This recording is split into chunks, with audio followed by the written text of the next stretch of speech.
In the mountains of Afghanistan, seasoned Navy SEALs faced their worst nightmare. Enemy snipers had them pinned down for hours, picking off their team one by one. Radio chatter was filled with desperation. "We can't move, they're everywhere. We need immediate extraction." Then a voice crackled through their comms, calm, confident female. "I've got eyes on your position. Give me 12 minutes. The SEALs exchanged glances. 12 minutes. Against snipers who had been terrorizing coalition forces for months. What happened next became the most talked about sniper engagement in modern warfare.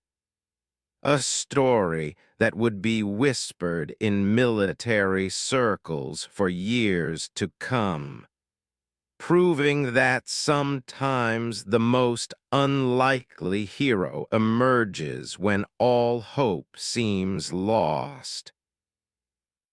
Now, this hook works because creates immediate tension and stakes. It introduces an underestimated protagonist. It sets up a specific time challenge, 12 minutes. It promises an extraordinary outcome. Appeals to audiences who love underdog stories. Builds anticipation for the full narrative. The Staff Sergeant Maria Santos adjusted her scope for the third time that morning, the weight of her rifle familiar against her shoulder as she surveyed the rugged terrain below. The Afghan mountains stretched endlessly in every direction, their peaks shrouded in morning mist that would soon burn off under the relentless sun. She had been stationed at Forward Operating Base Chapman for 8 months now, serving as one of only 12 female snipers deployed in active combat zones. Her reputation among the troops was solid but quiet. She did her job, hit her targets, and kept to herself. The radio crackled to life beside her. "Overwatch 7, this is Alpha Team. We're moving into position for reconnaissance mission in Sector 4. Estimated time on target 0800 hours." Maria keyed her mic. "Alpha Team, this is Overwatch 7. I have eyes on your route. Weather looks clear, but thermal signatures show possible movement in the northern. Recommend alternate approach through the valley." Lieutenant Commander Jake's voice came back through the static. "Copy that, Overwatch. We'll take your recommendation under advisement." Maria frowned slightly. Was new to the unit, transferred in just 2 weeks ago with an impressive record from SEAL Team 6. But like many of the Special Operations personnel, he seemed skeptical about taking tactical advice from support personnel, especially female support personnel. She had dealt with this attitude before. It came with the territory. She watched through her scope as the 8-man SEAL team moved through the rocky terrain below. They were good, she had to admit. Their movement was coordinated, professional, and nearly silent. But they were also predictable. They chose the most direct route to their objective, a suspected Taliban weapons cache hidden in a cave system about 2 kilometers from base. It was exactly the kind of approach that had gotten teams into trouble in this region before. Maria had been studying the enemy patterns in this area for months. The local Taliban cell was led by a fighter known only as the Ghost, a former Afghan National Army sniper who had switched sides and taken several others with him. Intelligence suggested he had trained with Russian advisors and possessed skills that rivaled most Western snipers. His team controlled the high ground in this sector, and they were patient, disciplined, and deadly. As Alpha Team disappeared into a rocky outcropping, Maria shifted her position to maintain visual contact. The sun was climbing higher now, creating harsh shadows and making observation more difficult. She methodically scanned looking for the telltale signs of concealed positions, unusual shadows, reflections from optical equipment, or the slight movement that betrayed human presence. Her training had taught her to think like the enemy. If she were setting up an ambush in this terrain, where would she position her shooters? The answer came to her as she studied the northern ridge. There were 3 natural positions that offered commanding views of the valley below, with excellent cover and multiple escape routes. She made note of each position and continued her surveillance. The radio remained quiet for the next 30 minutes as Alpha Team made their approach to the target area. Maria watched their progress through her scope, occasionally catching glimpses of movement as they navigated the difficult terrain. They were still following the direct route despite her earlier recommendation, and she felt a growing sense of unease. At 8:47 hours, the first shot rang out. The sharp crack of a rifle echoed off the mountain walls, followed immediately by his voice on the radio.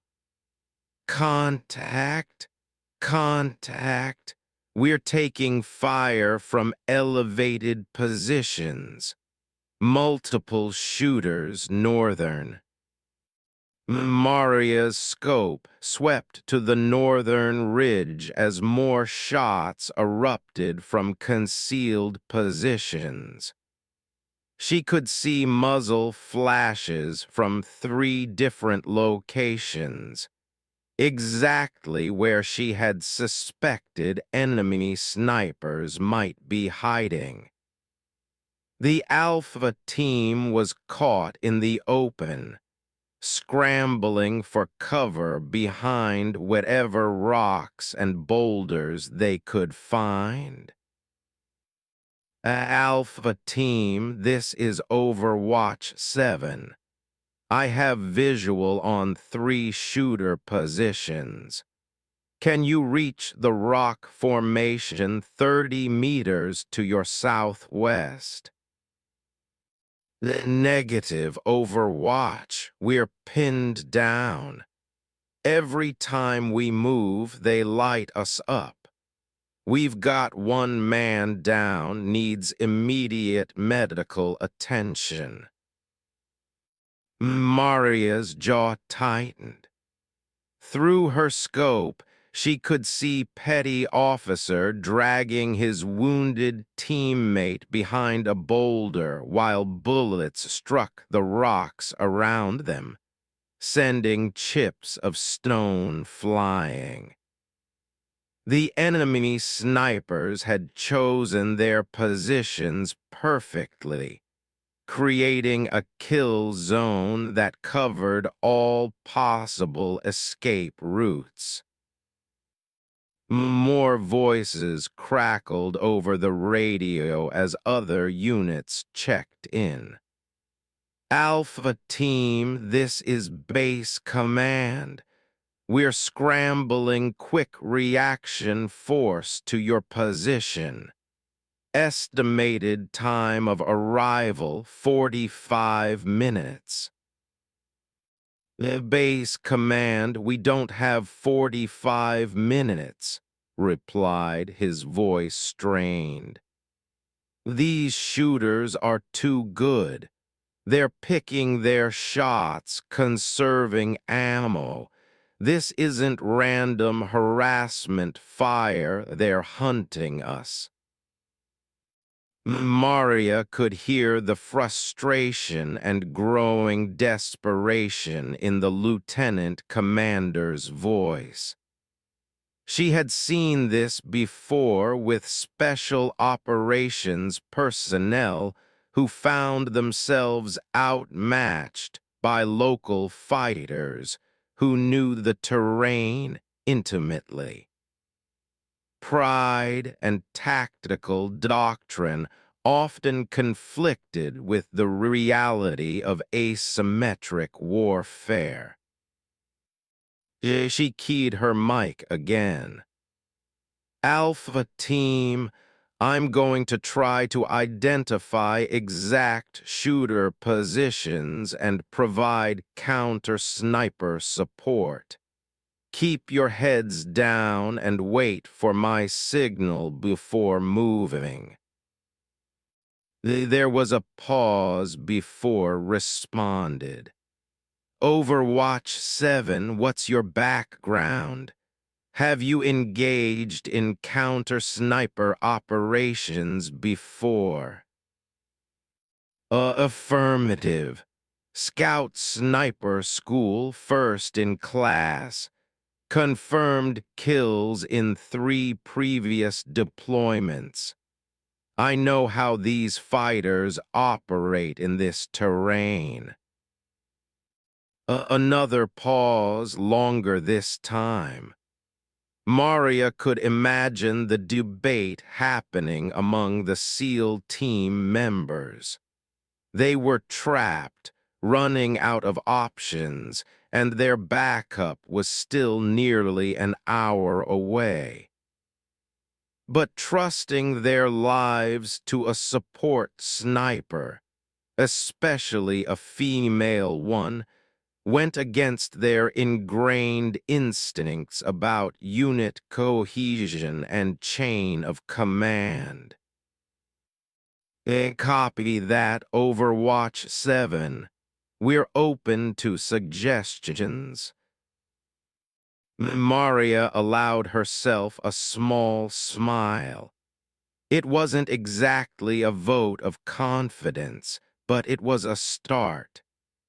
She adjusted her position slightly, moving to a spot that offered better angles on the suspected enemy positions.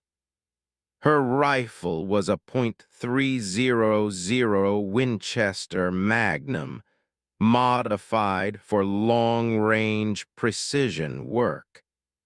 The effective range was over 1,200 meters in ideal conditions, and she had spent countless hours zeroing the weapon for these mountain conditions. Through her scope, she began the methodical process of identifying exact enemy positions. The first sniper was well concealed behind a natural rock formation, but she caught a brief glimpse of movement as he shifted to acquire a new target. Range: approximately 800 meters, slight crosswind from the east. The second position was more challenging. The shooter had excellent concealment and was using the shadows effectively.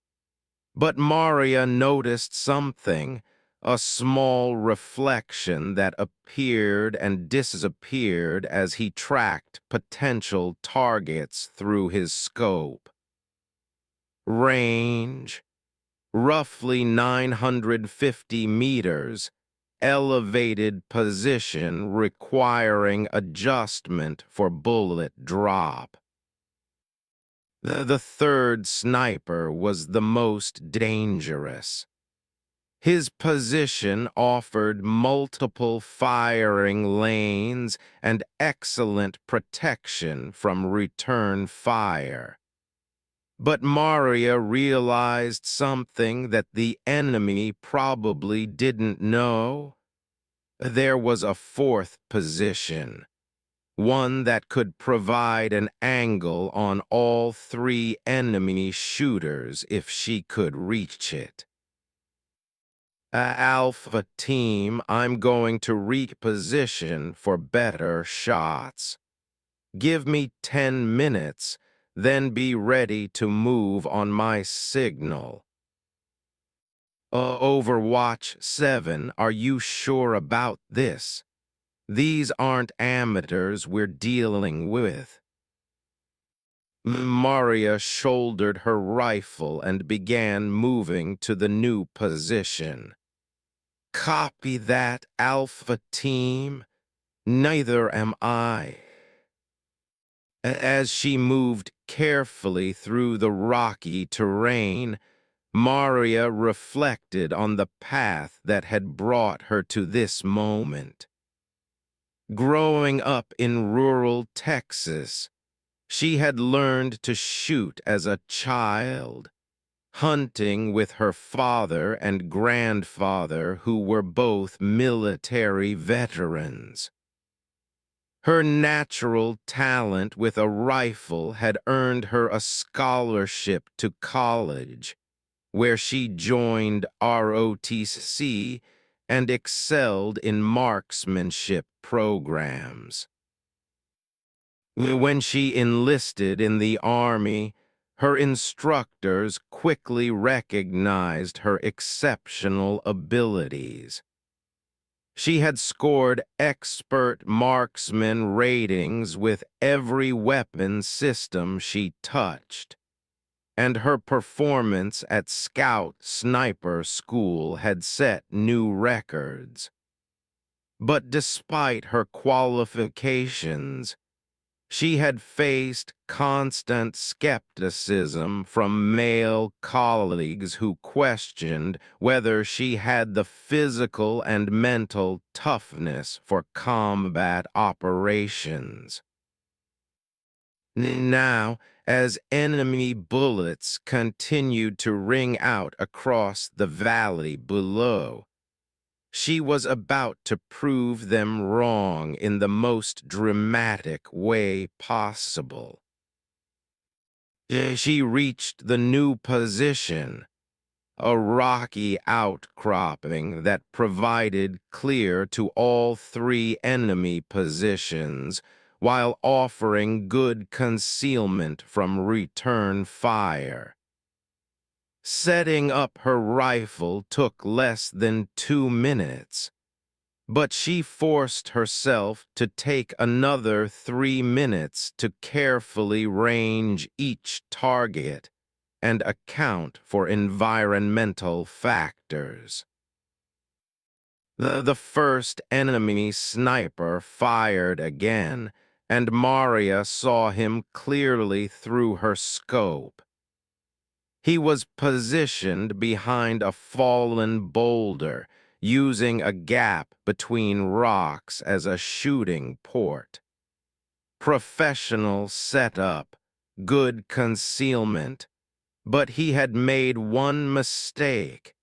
He was using the same position for multiple shots instead of moving after each engagement.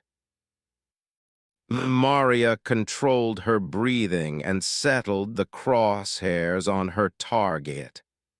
The shot was challenging but well within her capabilities. Range 823 meters. Wind minimal. Angle slight downward trajectory requiring compensation for gravity. As she squeezed the trigger, the .300 Win Mag round crossed the distance in just over a second. Through her scope, Maria saw the enemy sniper's body jerk and then go still. One down. The other two enemy shooters immediately became more cautious, realizing they were now being engaged by a counter-sniper. But they had also revealed their positions more clearly by trying to locate the source of the shot that had killed their teammate. Maria shifted her aim to the second position. This shot was more difficult, a longer range, better concealment, and the enemy was now alert to the threat. But she had identified his location during her earlier observation, and she was confident in her abilities. The radio crackled as his voice cut through the static. Overwatch 7, good shot. What's your status on the other positions? We're working on it, Maria replied calmly, adjusting her scope for the increased range. Keep your team ready to move. This is about to get very loud. She lined up the second shot, controlled her breathing, and fired. Another hit. The enemy sniper pitched backward and disappeared from view. The third sniper, realizing his exposed position, began to retreat. But Maria had anticipated this move.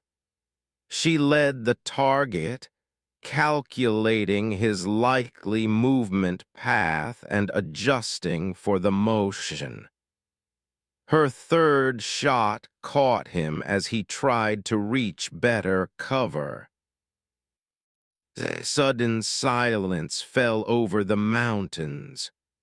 No more enemy fire echoed across the valley. Alpha Team, this is Overwatch 7. All identified threats neutralized. You're clear to move. There was a long pause before his voice came back, filled with amazement and respect. Overwatch 7, that was incredible shooting. Thank you for getting us out of that mess. Maria packed her equipment and began the movement back to base. She came the debriefing room at forward operating base. Chapman felt smaller than usual as Maria Santos sat across from Colonel James, the base commander, and Major Sarah, the intelligence officer. The afternoon sun streamed through the reinforced windows, creating harsh shadows on the concrete walls lined with maps and tactical displays. "The Staff Sergeant Santos," Colonel began, his weathered face showing the strain of months in combat operations. "What you accomplished yesterday was extraordinary. 3 confirmed kills at extended range under combat conditions, with friendly forces in immediate danger. That's the kind of shooting that wins wars." Maria maintained her composure, though she could feel the weight of their attention. "Thank you, sir. I was doing my job." The Major leaned forward, her laptop open to a detailed satellite image of the engagement area. "What we need to understand, Staff Sergeant, is how you were able to locate and eliminate these targets so quickly. Our intelligence indicated that this particular enemy cell had been operating in that area for weeks without being successfully engaged. Ma'am, I had been observing their movement patterns for several weeks.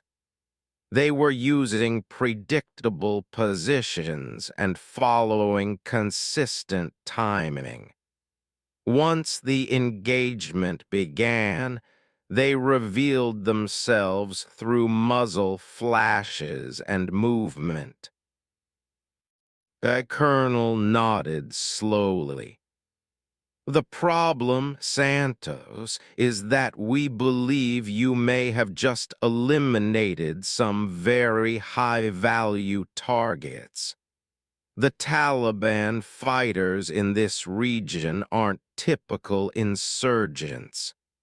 They're former Afghan National Army personnel who defected with their equipment and training."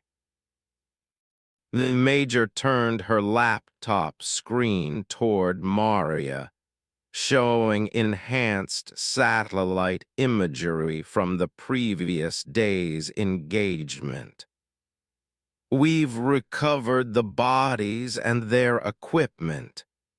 These men were carrying Russian-made sniper rifles, high-end optical equipment, and communications gear that suggests they were part of a coordinated network."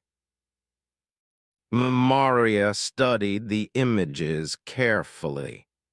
The equipment was indeed sophisticated, far beyond what typical insurgent fighters would possess.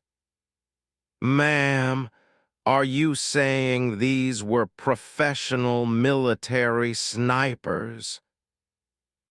That's exactly what we're saying," Colonel replied.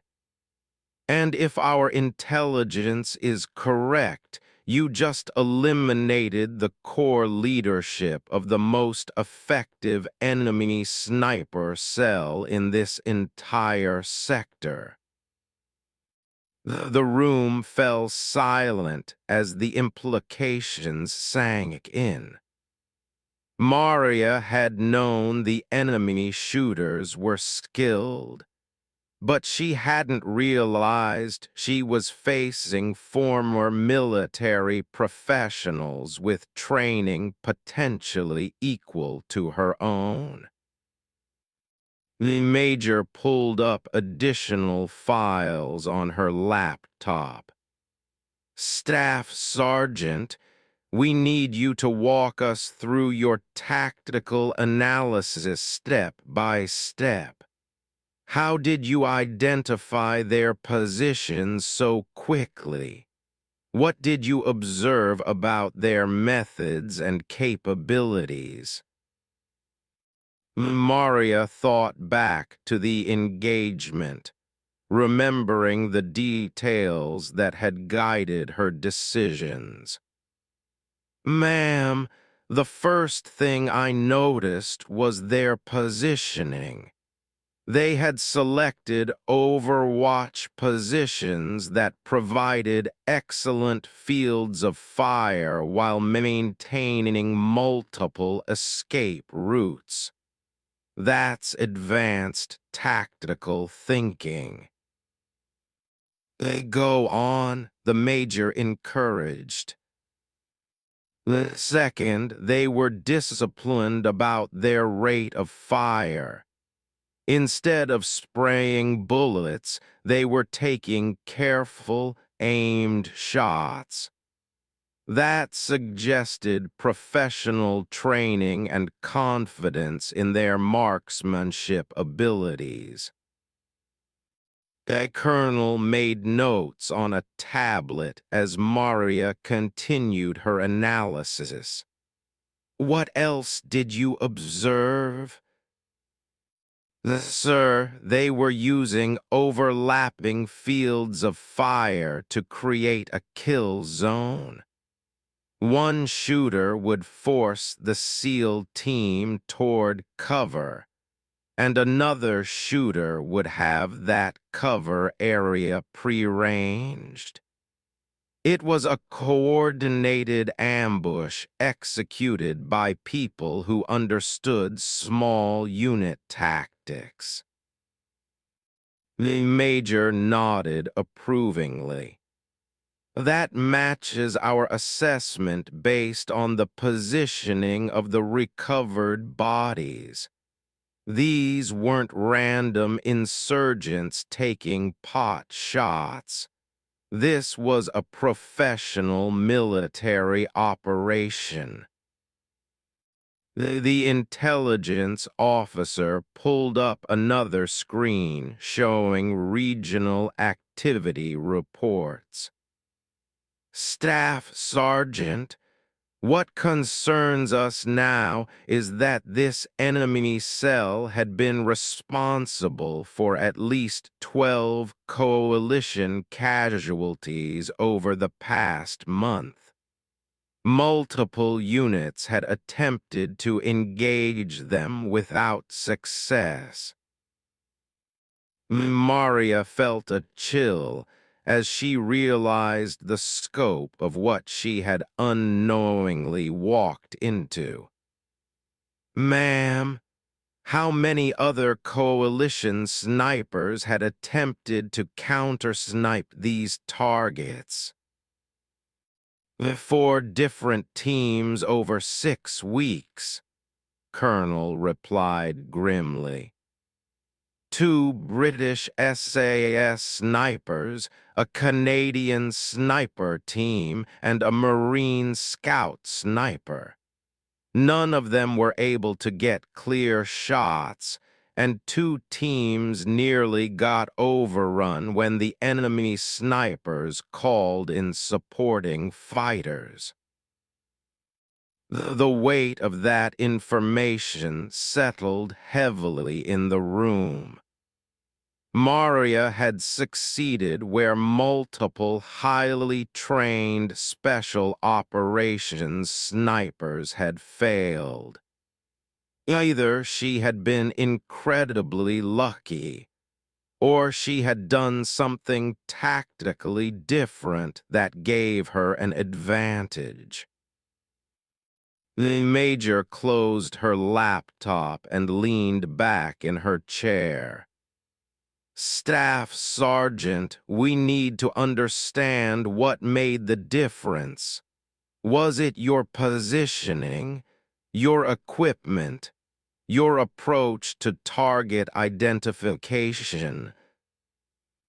Maria considered the question carefully.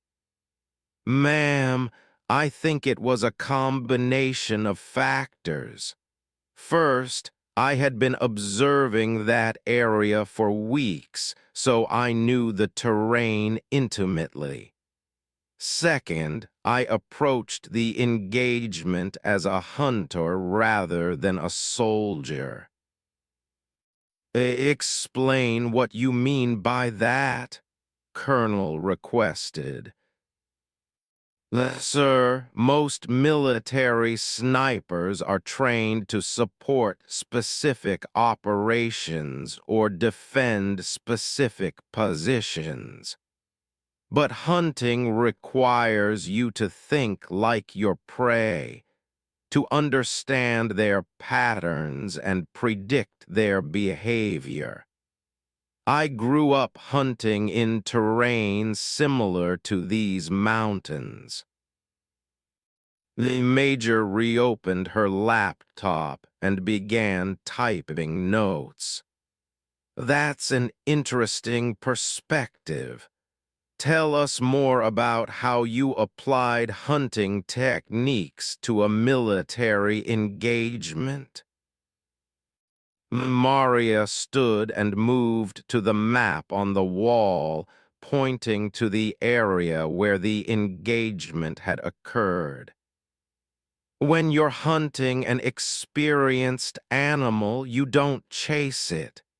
You study its habits, learn its routes, and position yourself where it will come to you. These enemy snipers had established patterns of behavior. She traced routes on the map as she continued. They used the same 3 positions repeatedly because those positions offered the best tactical advantages.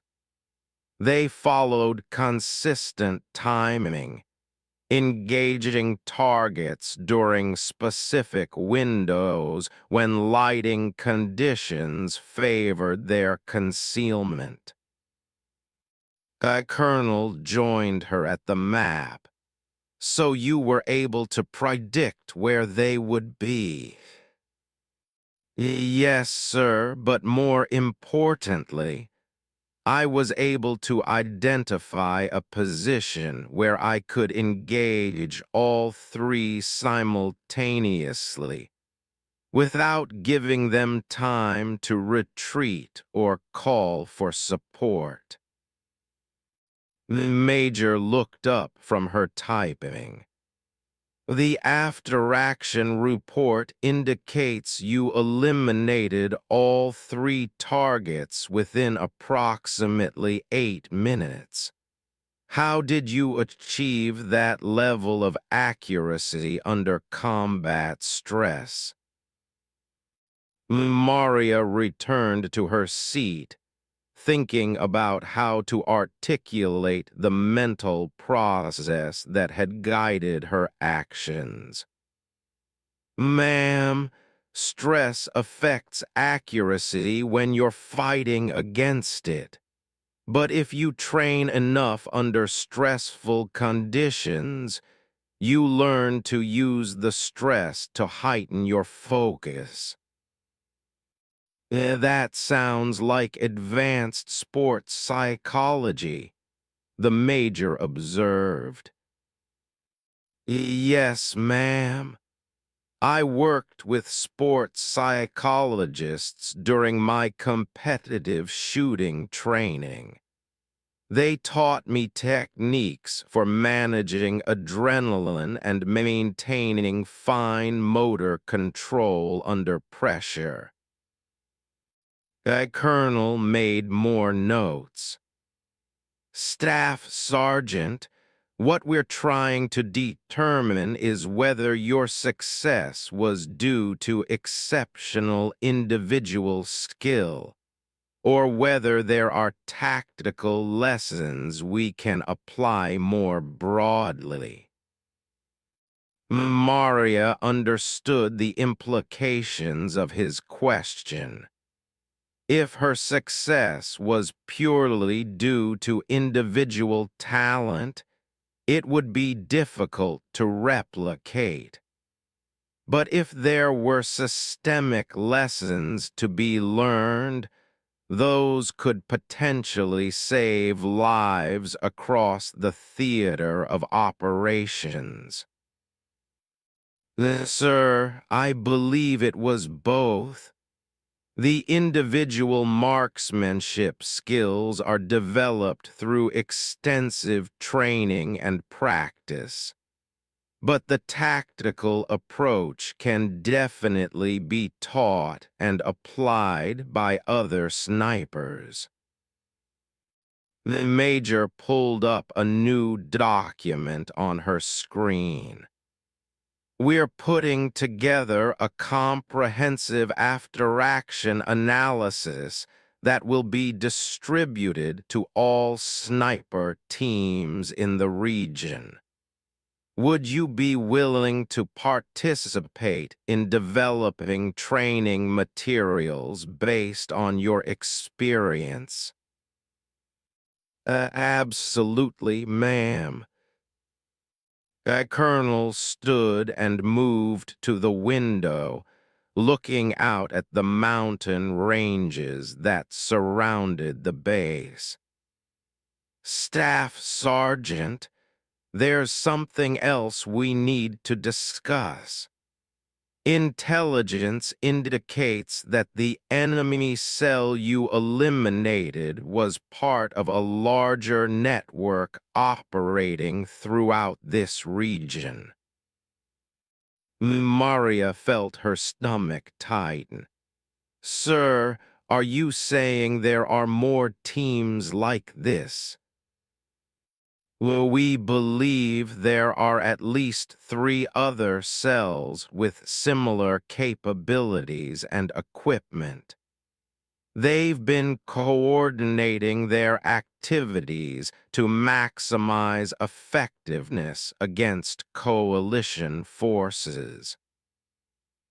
The Major turned her laptop screen toward Maria again, showing a regional map with multiple incident markers.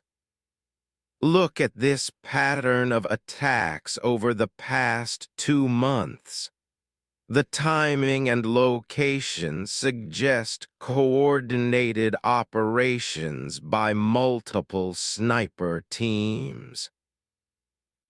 Maria studied the map carefully.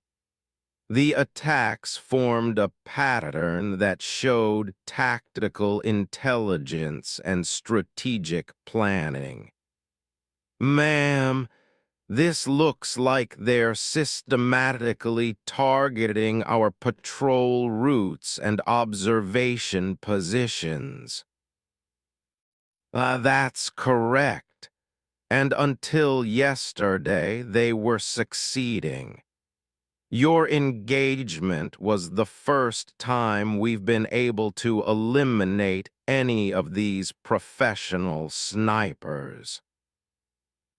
The Colonel turned back from the window. Staff Sergeant, we have a proposition for you.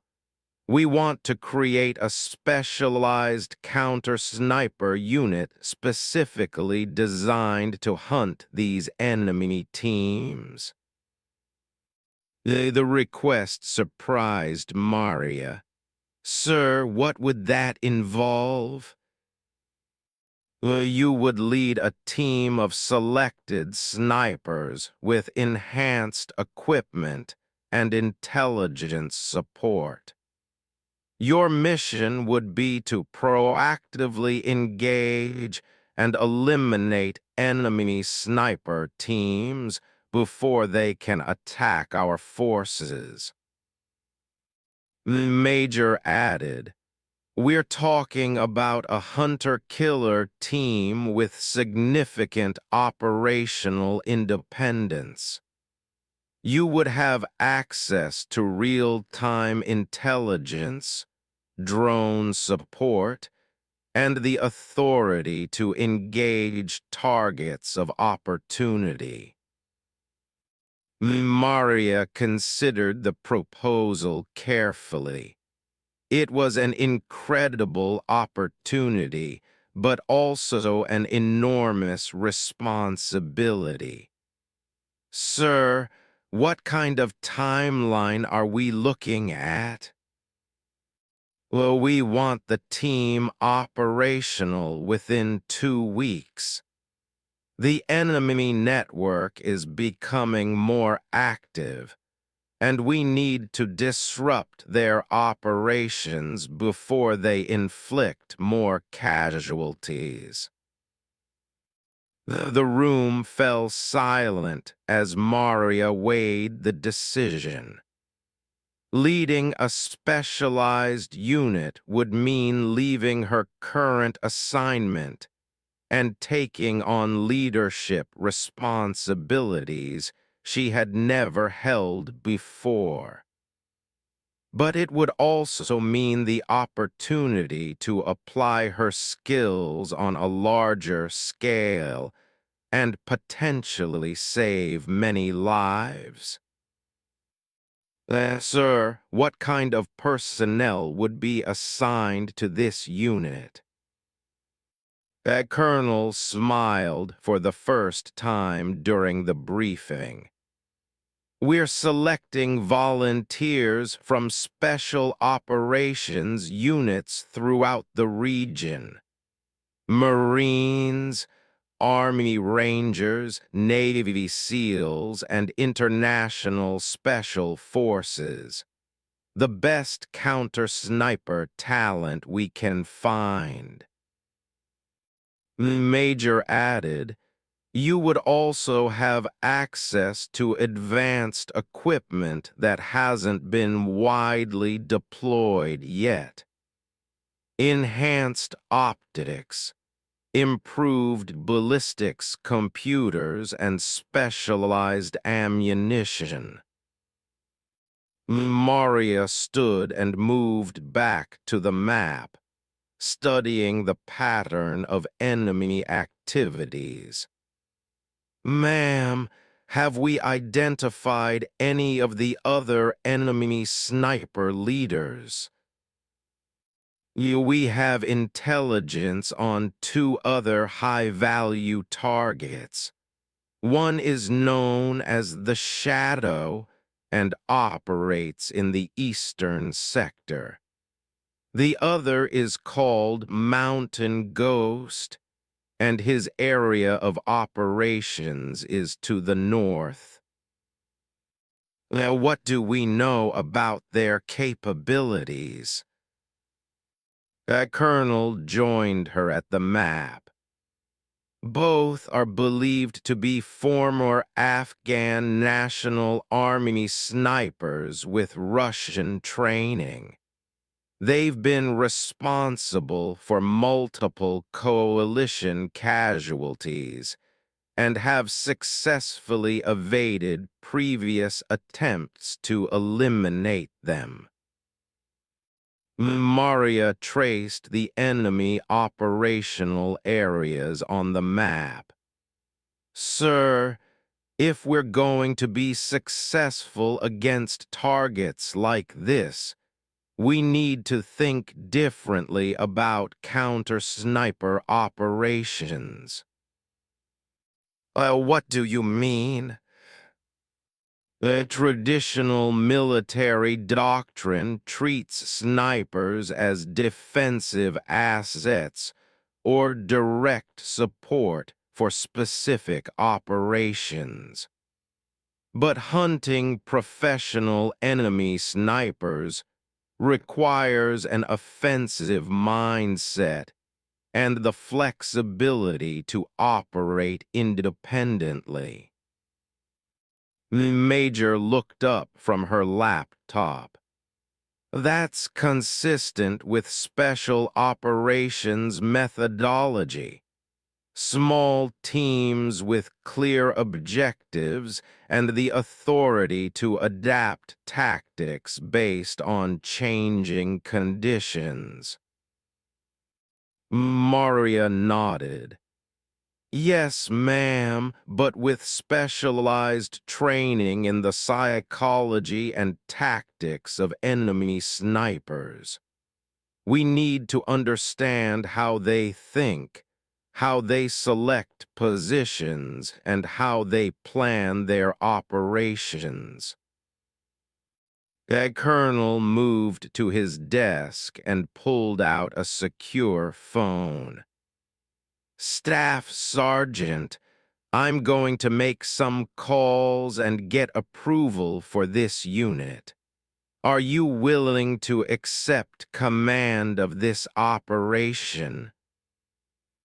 Maria looked at the map one more time. Thinking about the enemy, the specialized operations briefing room had been transformed into a war room within 48 hours of Colonel's approval. Wall-mounted displays showed real-time intelligence feeds, topographic maps marked with enemy sniper activity, and equipment specifications for the newly formed Hunter Team Alpha.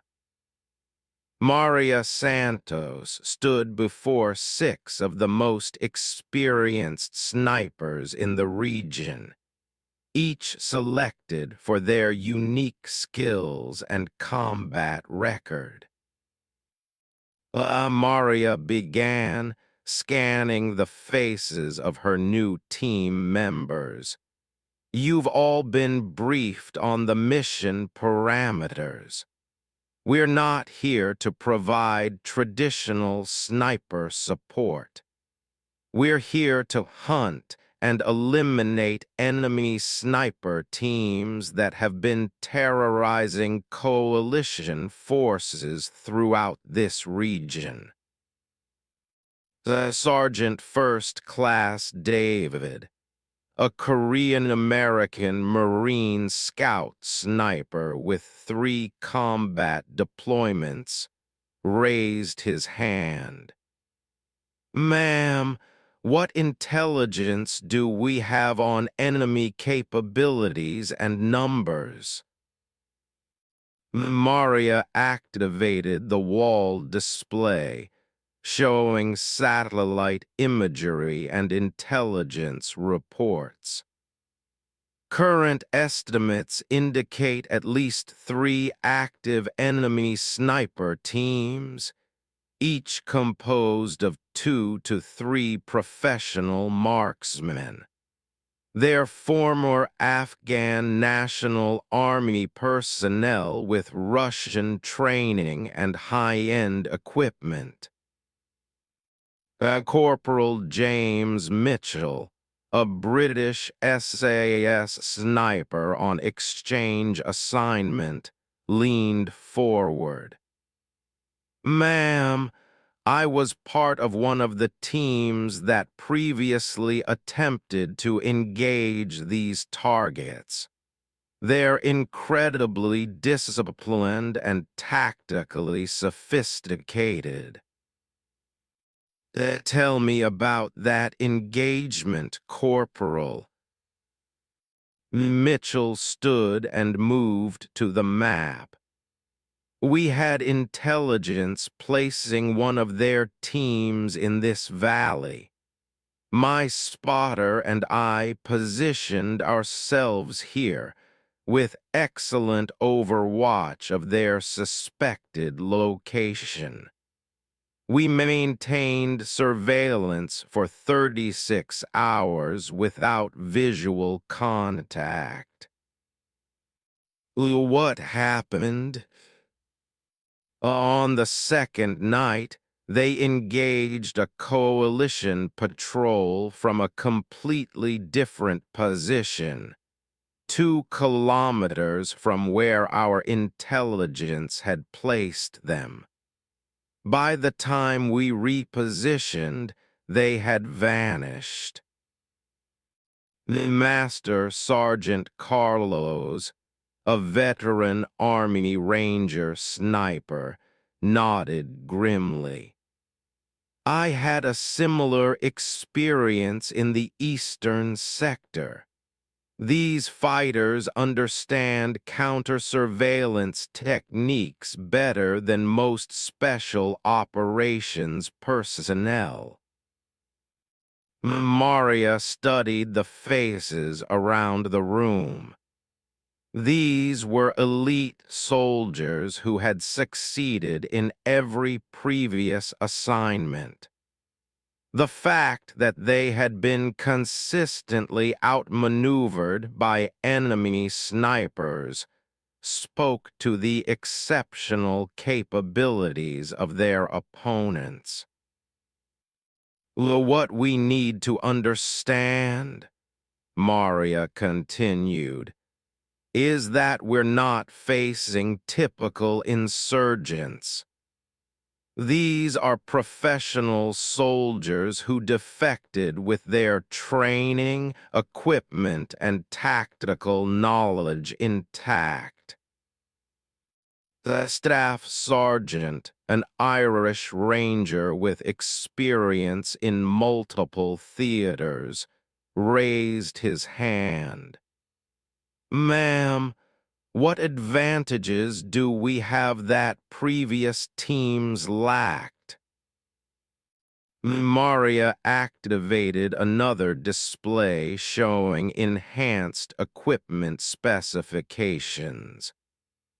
First, we have access to technology that hasn't been widely deployed. Advanced thermal optics, ballistics computers with real-time weather data, and communications equipment that allows coordinated operations across multiple positions. The Petty Officer First Class, the Navy SEAL sniper who had been with Alpha Team during the previous engagement, spoke up. Ma'am, I saw your shooting firsthand. Technology is important, but your tactical approach was different. How do we replicate that? A good question, Petty Officer. What we're going to do is completely change our operational methodology. Instead of reacting to enemy activities, we're going to predict them. Maria moved to the large tactical map covering the eastern wall. Traditional counter-sniper doctrine focuses on identifying enemy positions after they've engaged friendly forces. But professional snipers like these enemy teams are too disciplined to stay in position long enough for reactive engagement. The sergeant studied the map intently. So we need to anticipate where they'll set up before they actually get there. Exactly. Which means understanding their selection criteria for sniper positions, their movement patterns, and their operational timing. Corporal Mitchell approached the map. Ma'am, that requires extensive knowledge of local terrain and enemy behavioral patterns. Maria activated a new display showing weeks of accumulated intelligence data.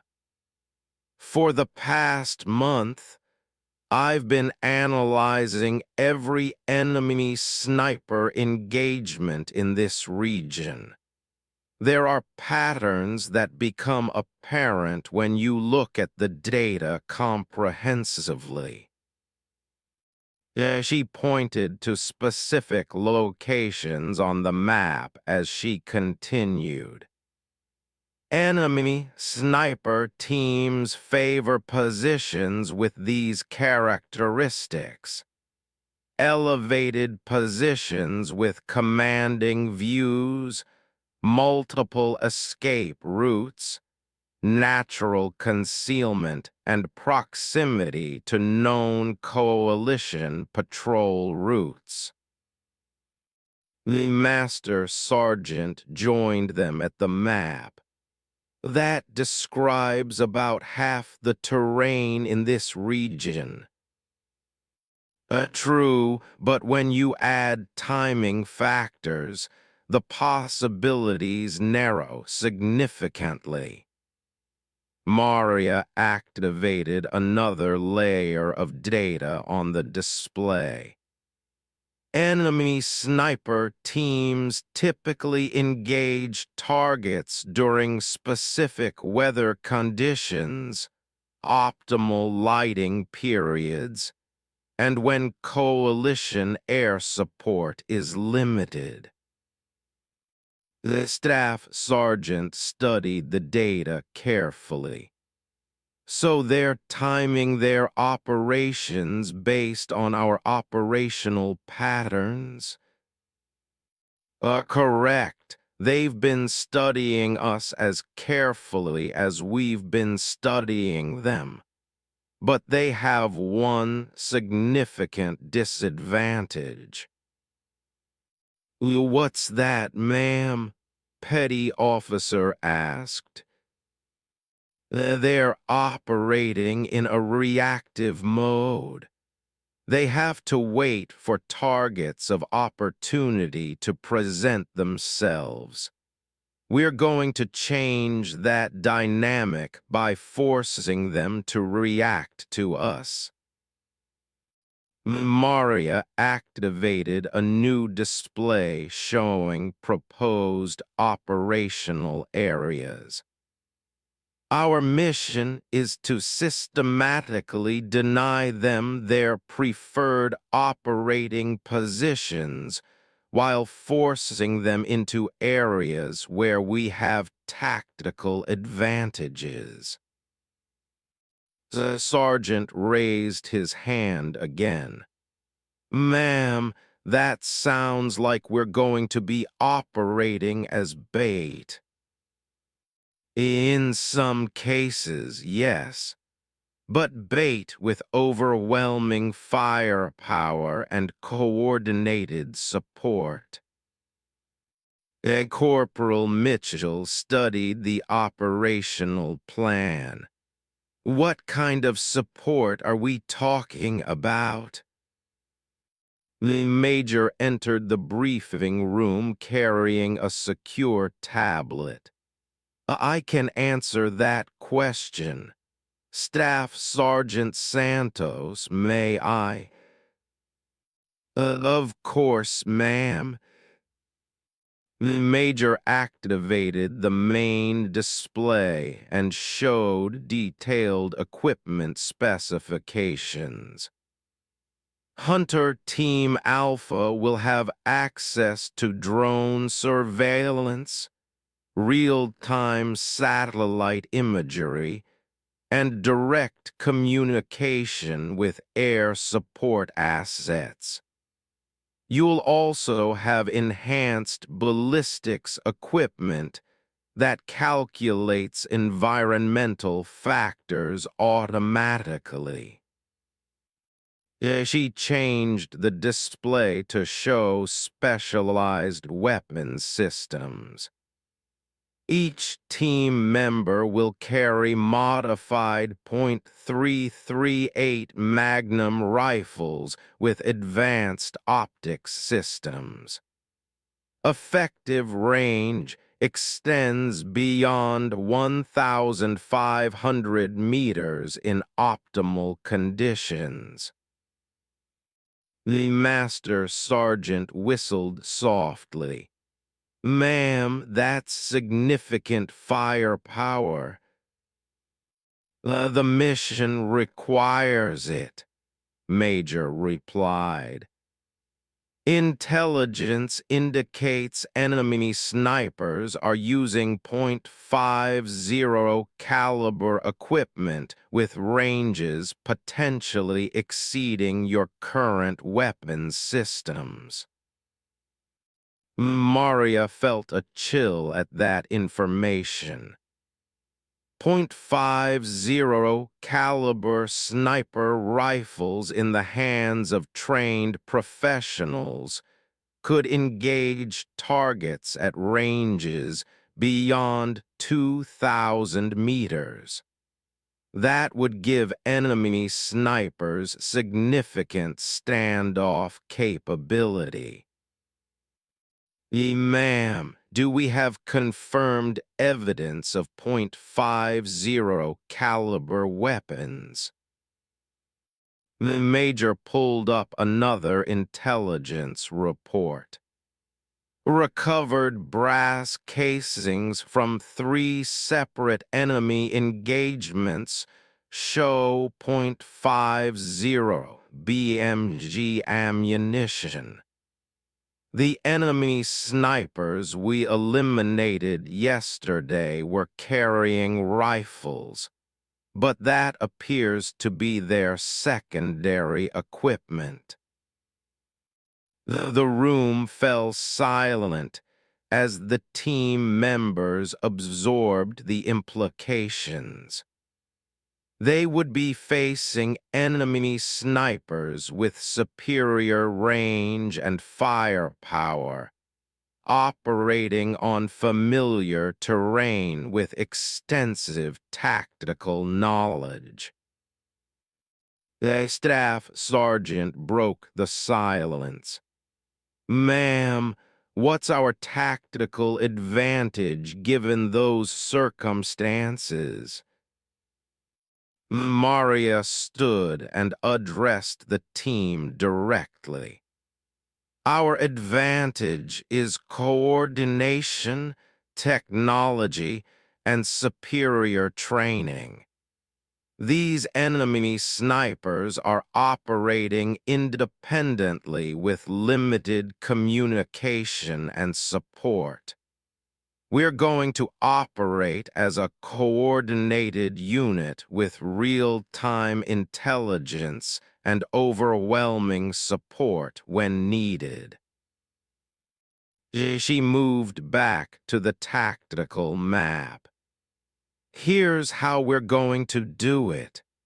We'll establish overwatch positions that cover all probable enemy sniper locations in a given area.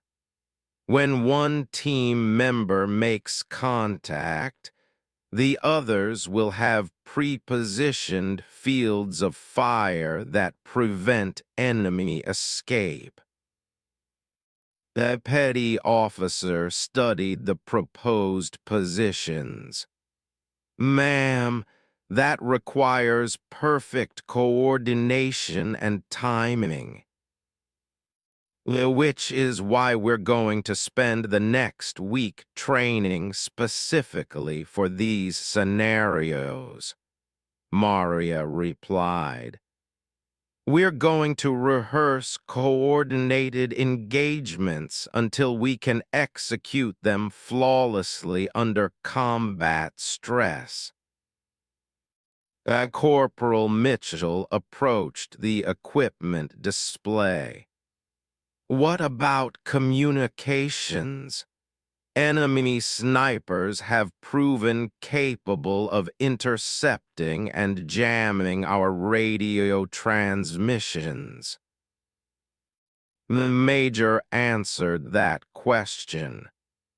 "You'll have access to encrypted communication systems with frequency hopping capability. Even if enemy forces intercept transmissions, they won't be able to decode or jam them effectively. The sergeant raised another concern. Ma'am, what's our extraction procedure if things go badly? Previous teams have reported that enemy snipers can call in significant supporting forces. Maria had anticipated this question. Each operation will have designated quick reaction force support and pre-planned extraction routes. But more importantly, we're going to avoid prolonged engagements. Hit fast, hit hard, and withdraw before enemy reinforcements can respond. The master sergeant nodded approvingly. That's sound special operations doctrine. Exactly. We're borrowing tactical methods from special operations units, but applying them specifically to counter sniper operations. The major collected her equipment and prepared to leave. Staff Sergeant Santos, the team has access to the specialized training facility starting tomorrow morning. You have 5 days to prepare for your first operational mission. As the major left, Maria turned back to her team. I know some of you have reservations about taking orders from someone who hasn't led a unit before. Those concerns are valid, and I want to address them directly.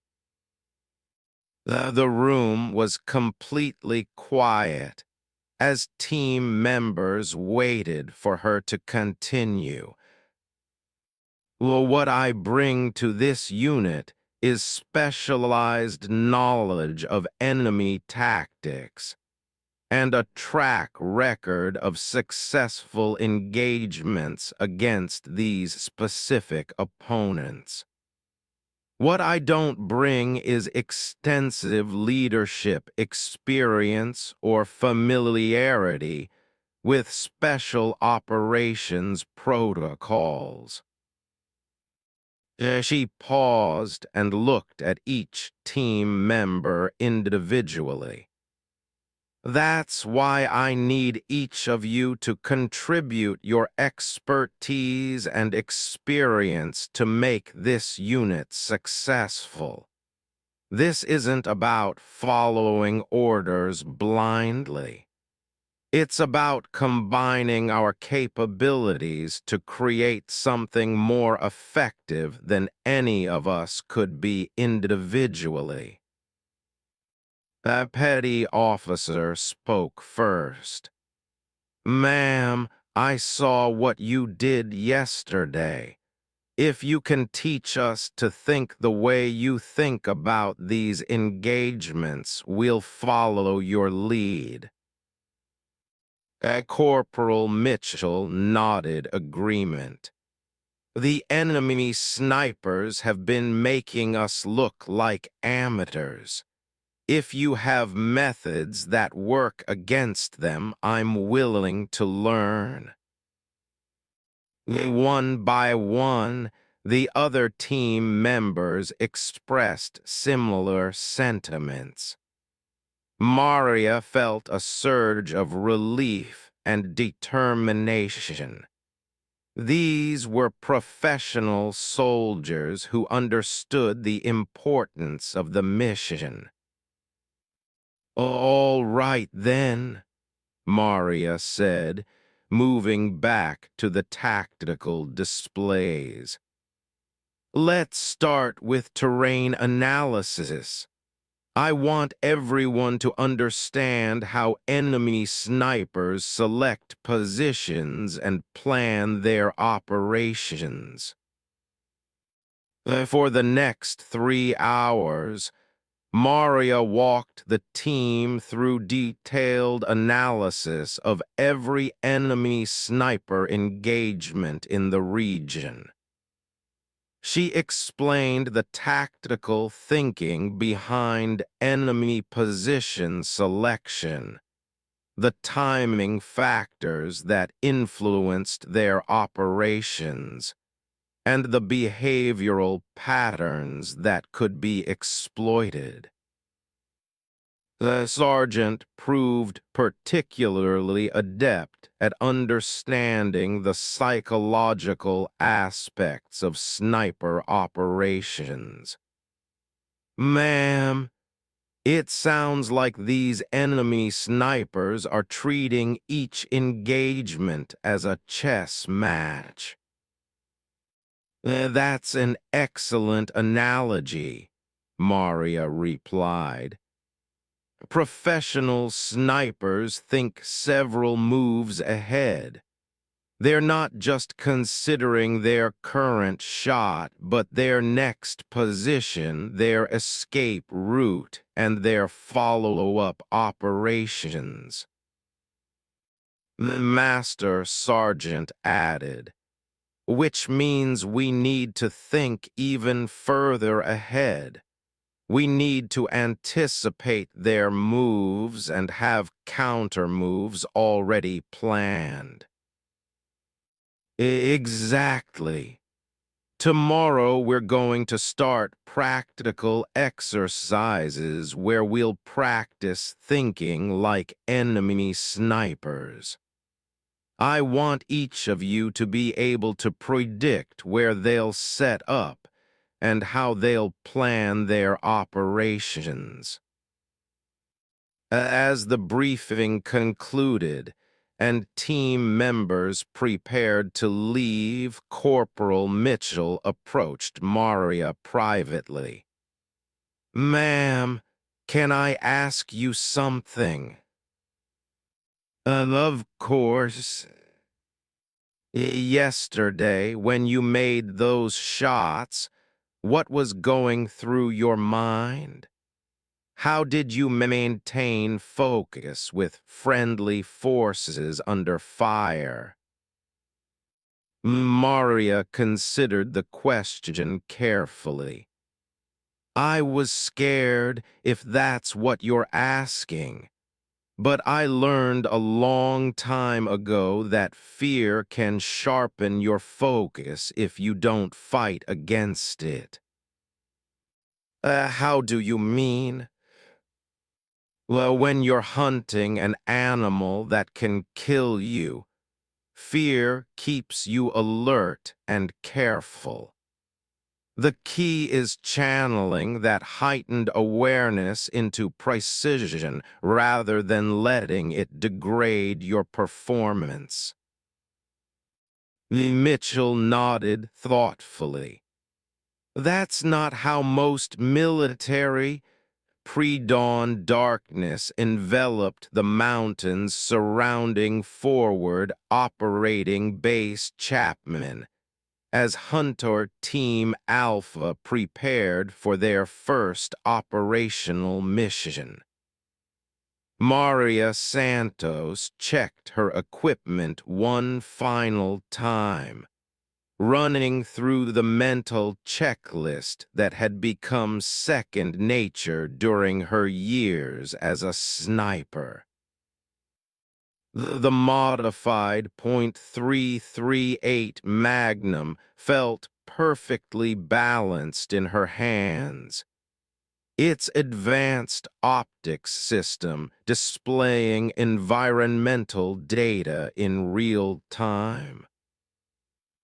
Overwatch positions confirmed. Sergeant's voice crackled through the encrypted communications system. I have clear to target areas 1 through 3. Copy that, Maria replied, studying the tactical display on her wrist-mounted computer. Mitchell, what's your status? In position, ma'am. Thermal imaging shows no movement in the northern approaches, but I'm picking up heat signatures in the valley that could be early morning patrol activity.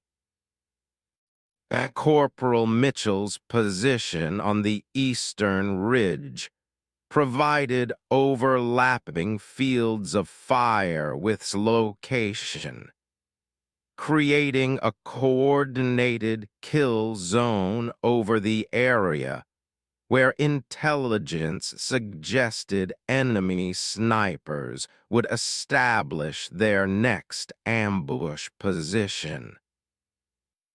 The past 5 days of training had transformed 6 individual expert marksmen into a coordinated hunting unit.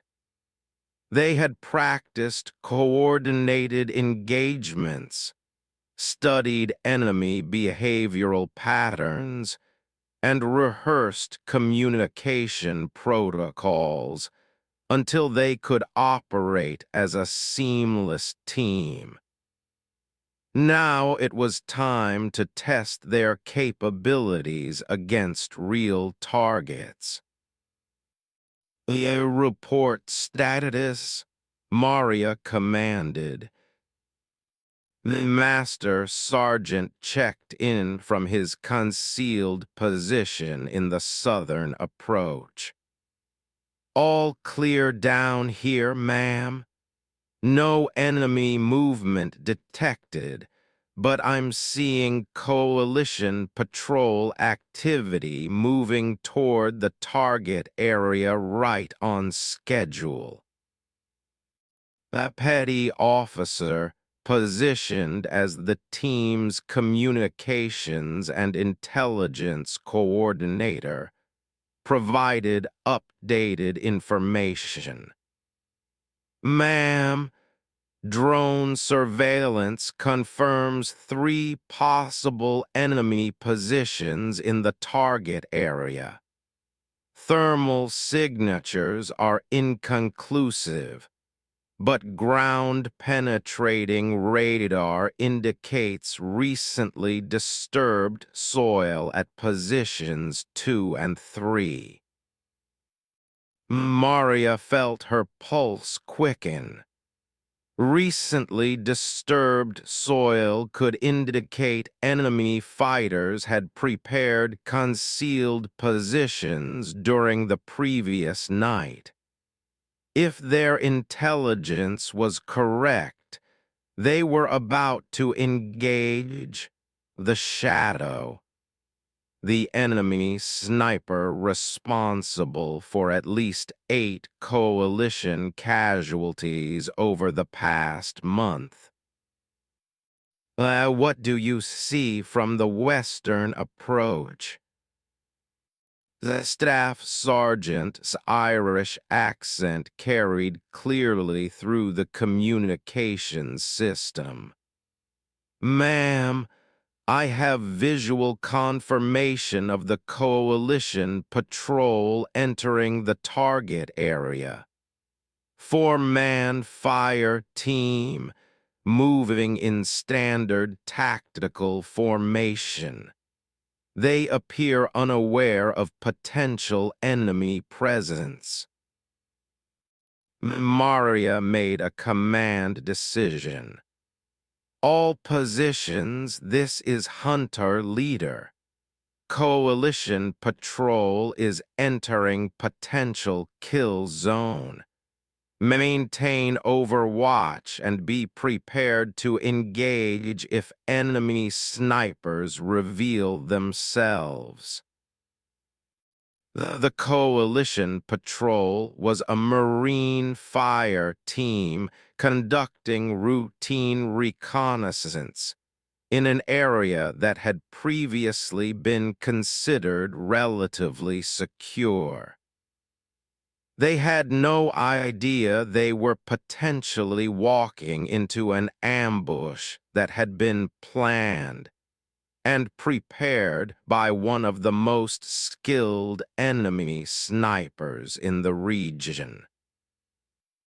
Through her scope, Maria watched the Marines move through the rocky terrain with professional competence but predictable patterns. They were following established protocols for movement in potentially hostile territory. But those same protocols had been studied and analyzed by enemy forces. A hunter leader, this is. I'm detecting thermal anomalies in position 2. Could be equipment or could be human presence. Maria adjusted her scope to focus on the area had identified. The thermal signature was faint but consistent with human body heat partially concealed by natural cover. Copy that.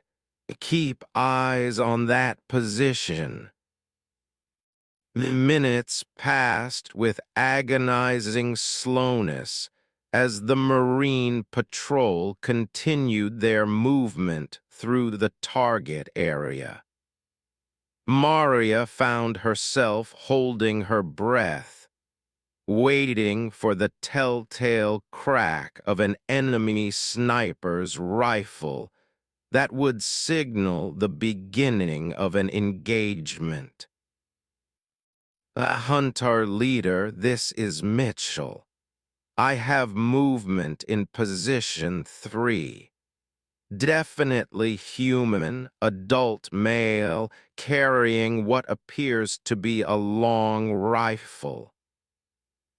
Maria's heartbeat accelerated. Mitchell, can you confirm hostile intent? Negative, ma'am. Target is in concealed position with weapon, but has not yet aimed at coalition forces. The rules of engagement were clear. They could not fire on enemy personnel unless those personnel demonstrated hostile intent or were positively identified as combatants. But waiting for confirmation of hostile intent might mean waiting until the enemy sniper had already fired on the coalition patrol. All positions maintain overwatch. Be prepared to engage immediately upon confirmation of hostile intent. Through her scope, Maria watched as the enemy sniper in position 3 slowly raised his rifle and began acquiring a target. The coalition Marines were completely unaware they were being tracked by a professional marksman with the skills to kill any of them from concealment. The hunter leader, this is Mitchell. Target in position 3 is aiming at the coalition patrol. I have a clear shot. I'll take it. The sound of Mitchell's rifle echoed across the valley, followed immediately by his confirmation. Target down. One enemy sniper eliminated. The effect on the Marine patrol was immediate.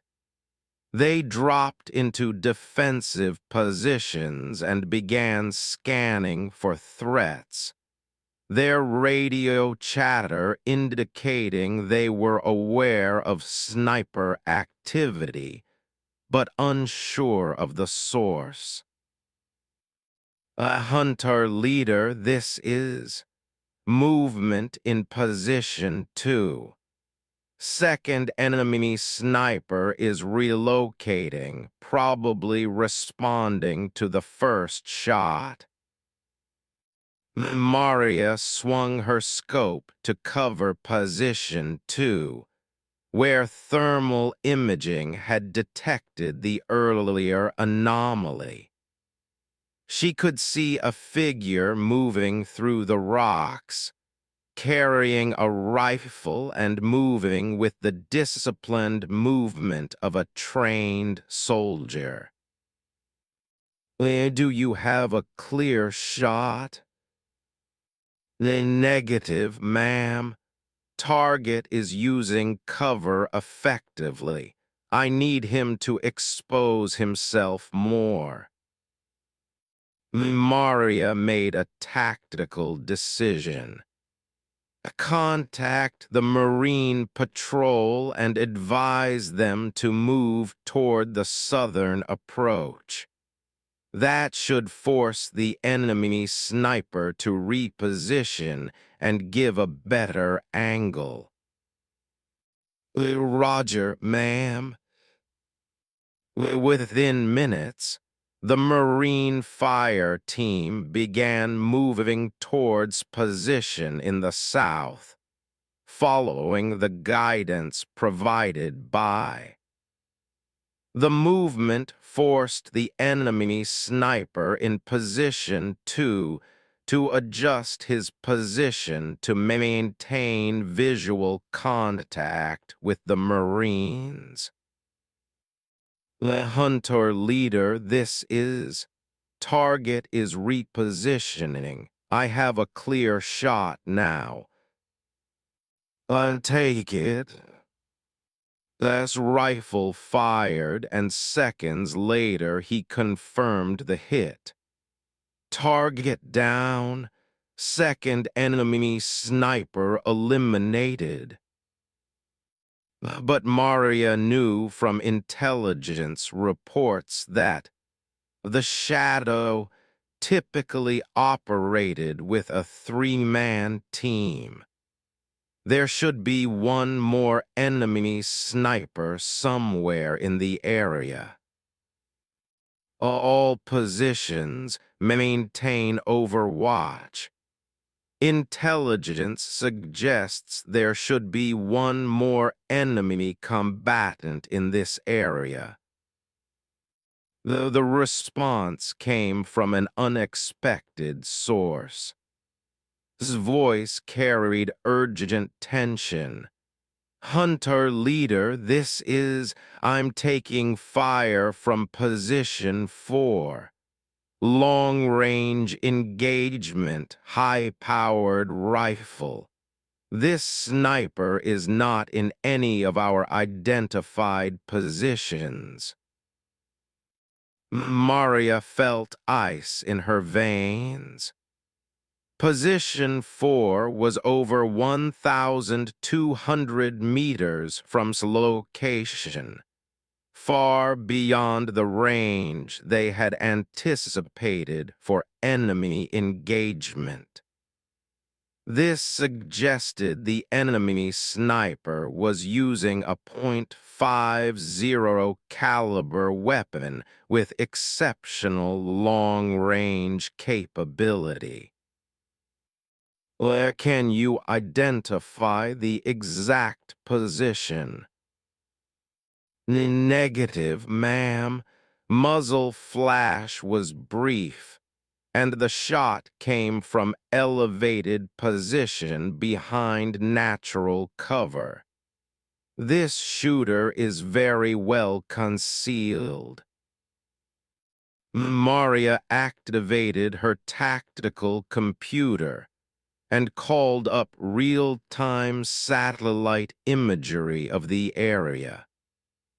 Position 4 was a rocky outcropping with excellent concealment and commanding views of the entire valley. If an enemy sniper had established himself there with a .50 caliber rifle, he could engage targets throughout the operational area. All positions, we have an enemy sniper with long-range capability in position 4. Can you reposition to get an angle on that location? Ma'am, I'd have to move across open ground for about 800 meters. That would expose me to enemy fire. What do we have for air support? Ma'am, Apache gunship is available, but still 15 minutes out. Drone surveillance can provide target identification, but no engagement capability. Maria realized they were facing exactly the kind of situation that had defeated previous counter-sniper teams.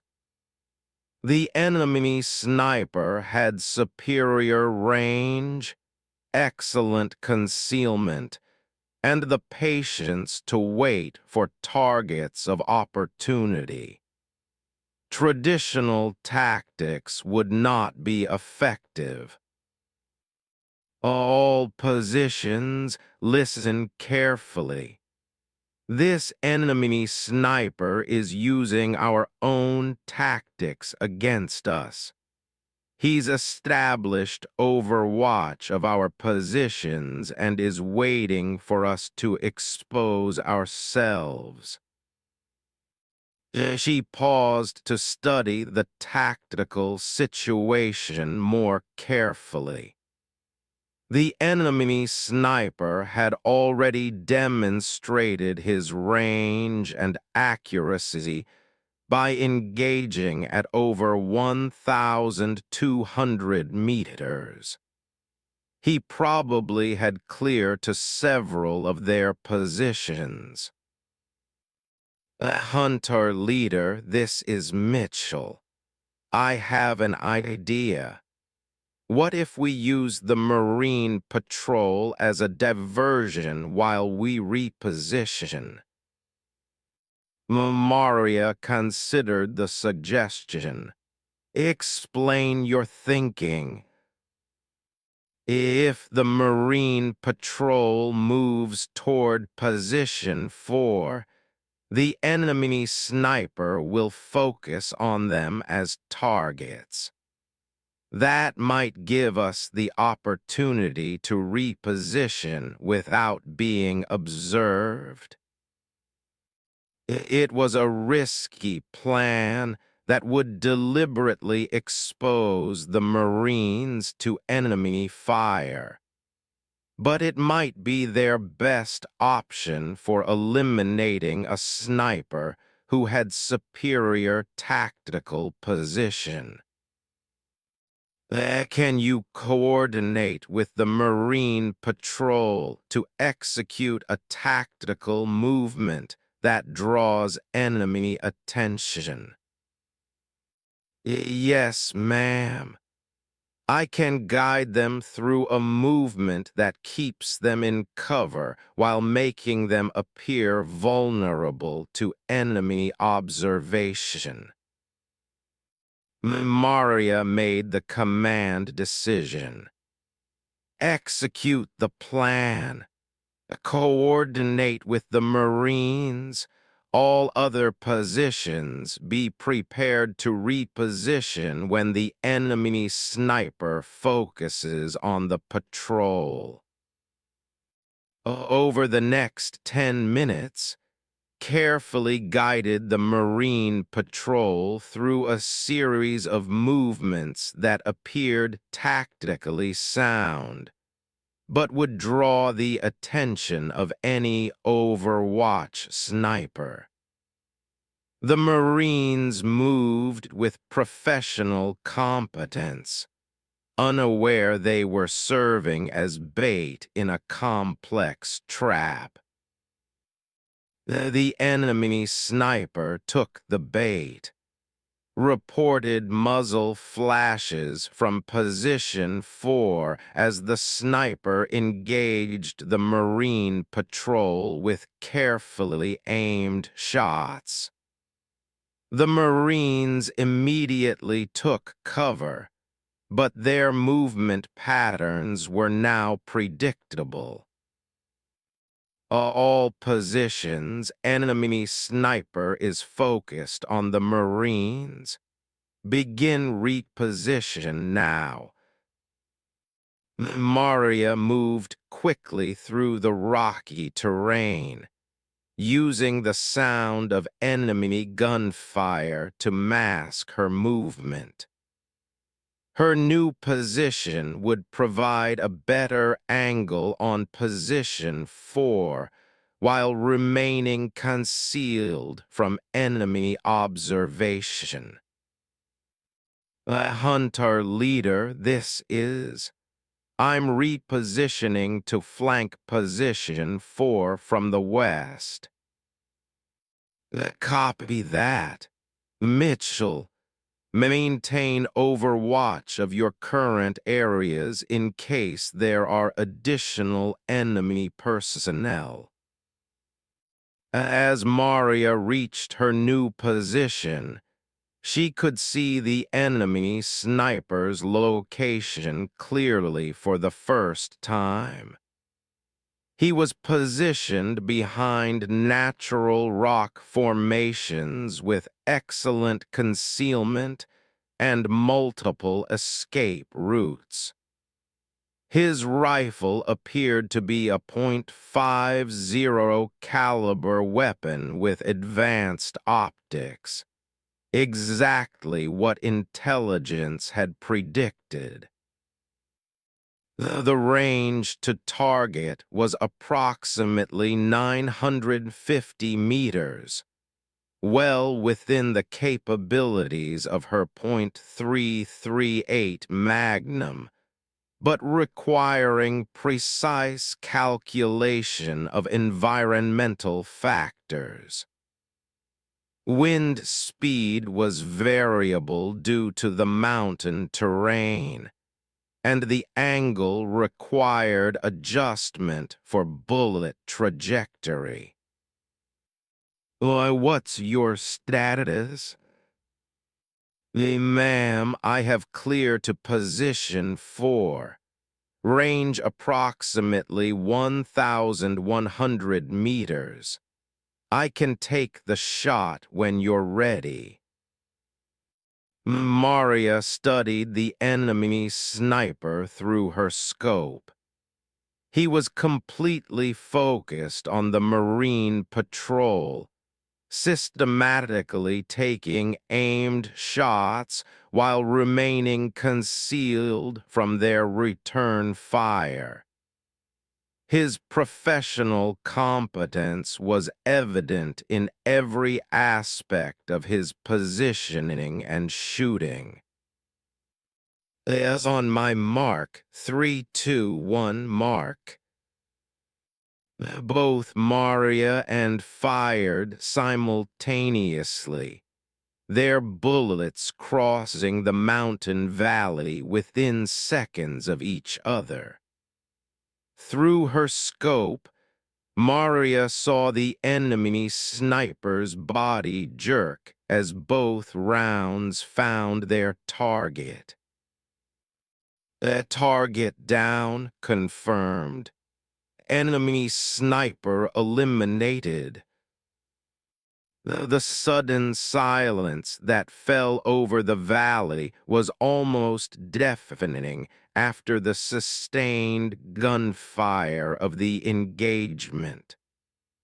Maria maintained her scope on position 4 for several more minutes, watching for any sign of additional enemy presence.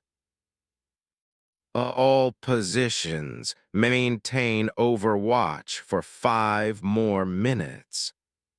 Advise the Marine Patrol that immediate threat has been eliminated. As the minutes passed without further enemy activity, Maria began to feel the adrenaline subsiding. Hunter Team Alpha had successfully eliminated a 3-man enemy sniper team that had been terrorizing coalition forces for weeks. All positions, this is Hunter Leader. Excellent work, everyone. We eliminated 3 enemy snipers, including the Shadow, one of the highest value targets in this region. The team members began reporting their status, and 2 weeks after their successful elimination of the Shadow, Hunter Team Alpha received intelligence that would lead to their most challenging mission yet. Maria Santos stood in the operations center at Forward Operating Base Chapman, studying satellite imagery that showed disturbing patterns of enemy activity in the northern sector. The Staff Sergeant, Major began, her voice carrying unusual tension. We have a situation that requires immediate attention. The remaining enemy sniper teams have adapted their tactics in response to your previous success. Maria examined the intelligence reports spread across the table. Ma'am, what kind of adaptations are we seeing? They've consolidated into a single, highly mobile unit operating under the command of Mountain Ghost, the most experienced enemy sniper in the region. Intelligence indicates he's a former Afghan National Army colonel with advanced training from Russian advisors. A colonel joined the briefing, his expression grim. Staff Sergeant, this enemy commander has been responsible for over 20 coalition casualties in the past 6 months. He's proven capable of outmaneuvering multiple special operations teams, and he's now actively hunting coalition snipers. Maria felt a chill at that information. Sir, are you saying he's targeting sniper teams specifically? That's exactly what I'm saying. 3 days ago, a Canadian sniper team was ambushed and eliminated by this unit. Yesterday, a British SAS sniper was wounded and barely escaped a coordinated attack. Mountain Ghost is systematically eliminating coalition counter-sniper capabilities. The Major activated the wall display, showing recent enemy activity patterns.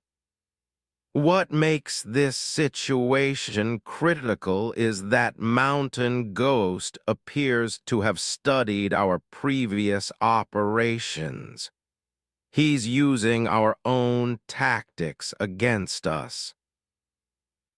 Maria studied the enemy movement patterns with growing concern.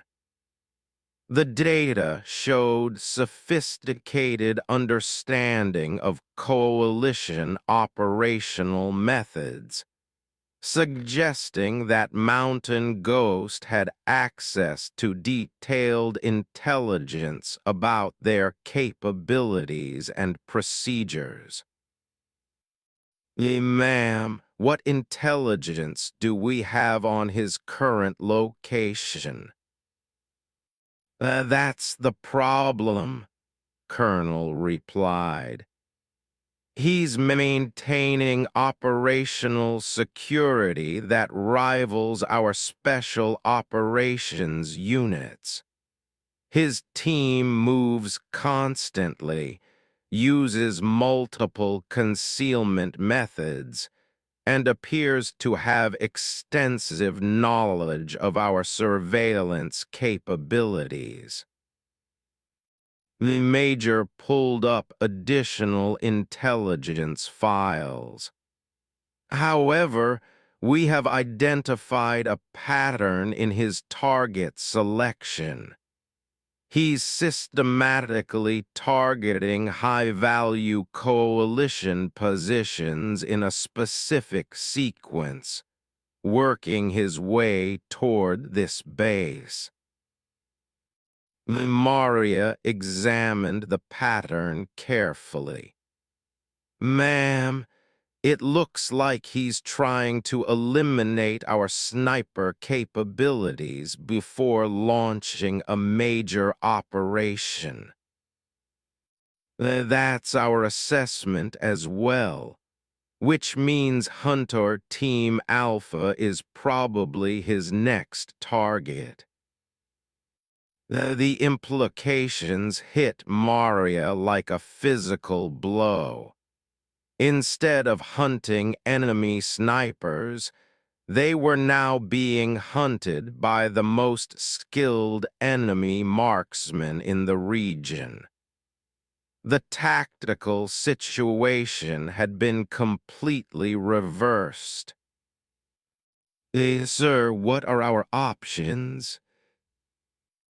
Colonel moved to the tactical map. We have two choices. We can maintain defensive positions here at the base and wait for him to make his move, or we can take the initiative and hunt him before he can eliminate more coalition snipers. What's your recommendation, sir? My recommendation is that you and your team take him on directly. You've proven capable of defeating professional enemy snipers, and you understand their tactics better than anyone else in this region. Maria considered the challenge carefully. Mountain Ghost had defeated multiple special operations teams and was now actively hunting coalition snipers with tactics based on studying their previous operations. But he had one disadvantage. He was operating in a reactive mode, responding to coalition activities rather than controlling the tactical situation. Sir, I'll need complete operational independence and access to all available intelligence assets. You'll have whatever you need, Colonel assured her. This is the highest priority mission in the region. Major handed Maria a secure tablet containing detailed intelligence files. Staff Sergeant, everything we know about Mountain Ghost is in these files. His background, his previous operations, his known associates, and his suspected capabilities. As Maria reviewed the intelligence, she was impressed despite herself. Mountain Ghost had been a decorated Afghan National Army sniper instructor before defecting to the Taliban. His training record showed proficiency with multiple weapon systems, advanced tactical knowledge, and experience training other snipers. He was, in every sense, a professional soldier who had chosen the wrong side. Ma'am, what kind of team is he operating with? Intelligence suggests 4 to 6 highly trained fighters, all former Afghan military with specialized skills. They have access to advanced equipment including .50 caliber sniper rifles, night vision optics, and encrypted communications. Maria realized she was facing an enemy unit that matched or exceeded her team's capabilities in every measurable category. Their only advantage would be tactical innovation and the element of surprise. Sir, I need to brief my team and develop an operational plan. How much time do we have? Intelligence suggests he's moving toward this area and could be in position to launch operations within 48 hours. You need to find him before he finds you. As Maria left the operations center, she reflected on the dramatic evolution of her mission. 3 weeks ago, she had been a support sniper conducting routine Overwatch missions.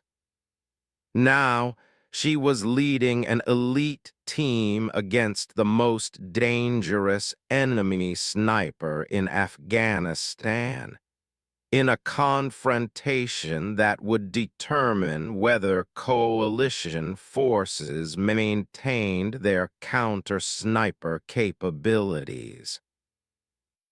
An hour later, Hunter Team Alpha assembled in their secure briefing room for what Maria knew could be their final mission together. The faces around the table showed the tension and determination of professional soldiers facing their most challenging assignment. Maria began, "We have a new mission that's unlike anything we've faced before. We're being hunted by an enemy sniper team led by Mountain Ghost, and our job is to eliminate them before they eliminate us." The sergeant leaned forward intently. "Ma'am, what intelligence do we have on their capabilities?"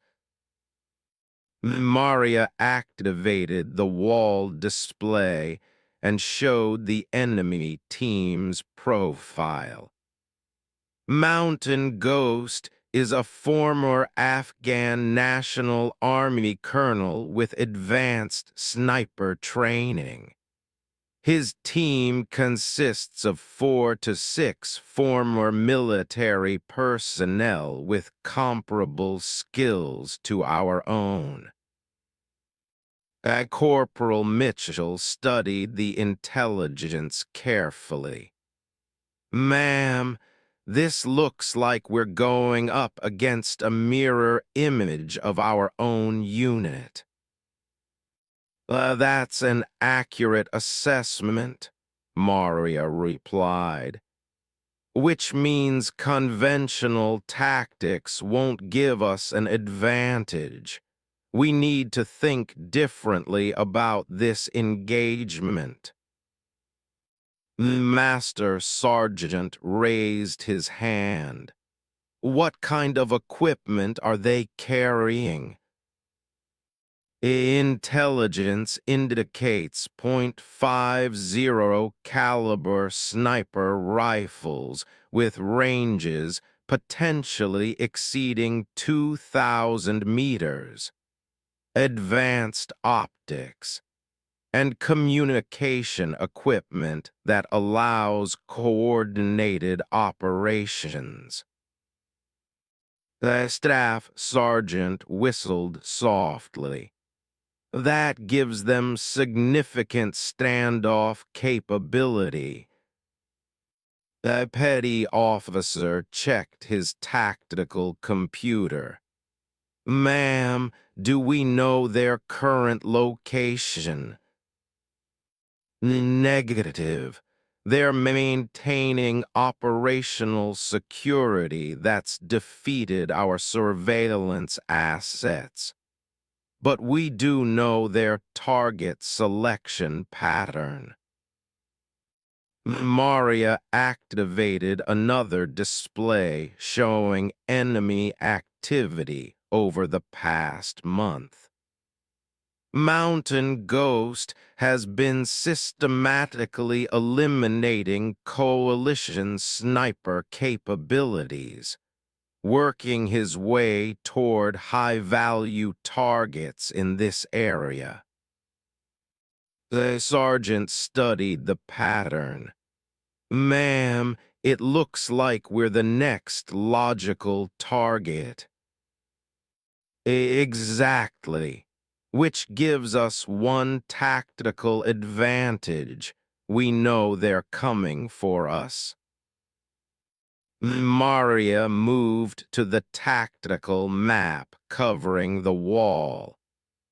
Here's what we're going to do.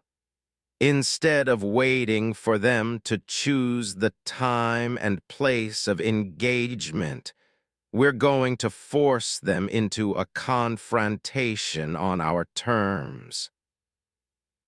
How do we do that, ma'am? Corporal Mitchell asked.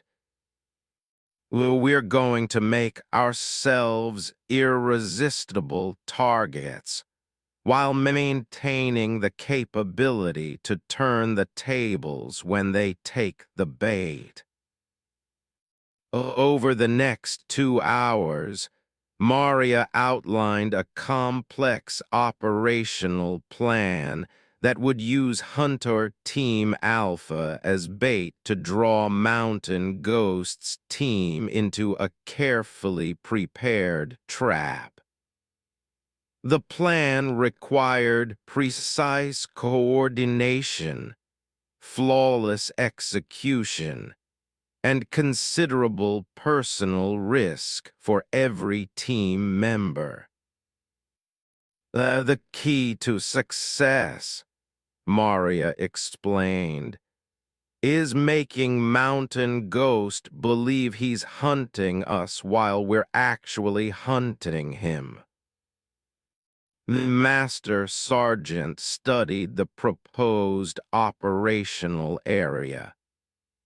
Ma'am, this plan requires us to expose ourselves to enemy fire while trusting that our positioning will give us the advantage when the engagement begins. That's correct. The risk is significant, but the alternative is waiting for Mountain Ghost to choose the terms of engagement, which gives him all the advantages. The staff sergeant raised a tactical concern. What if Mountain Ghost recognizes the trap and doesn't take the bait? Then we adapt and try a different approach. But intelligence suggests he's confident in his abilities and eager to eliminate the coalition's sniper team that killed the Shadow. The petty officer checked communication protocols. Ma'am, what support assets do we have for this operation? Minimal. We'll have drone surveillance and emergency extraction capability.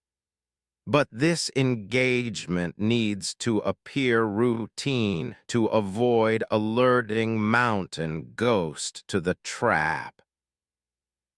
Maria looked around the table at each team member. I need everyone to understand that this mission carries exceptional risks. Mountain Ghost has eliminated multiple special operations teams, and he'll be expecting us to try conventional counter-sniper tactics. The sergeant met her gaze directly. Ma'am, what makes you think we can succeed where other teams have failed? Because we're going to use tactics he's never encountered before. We're going to think like hunters instead of soldiers.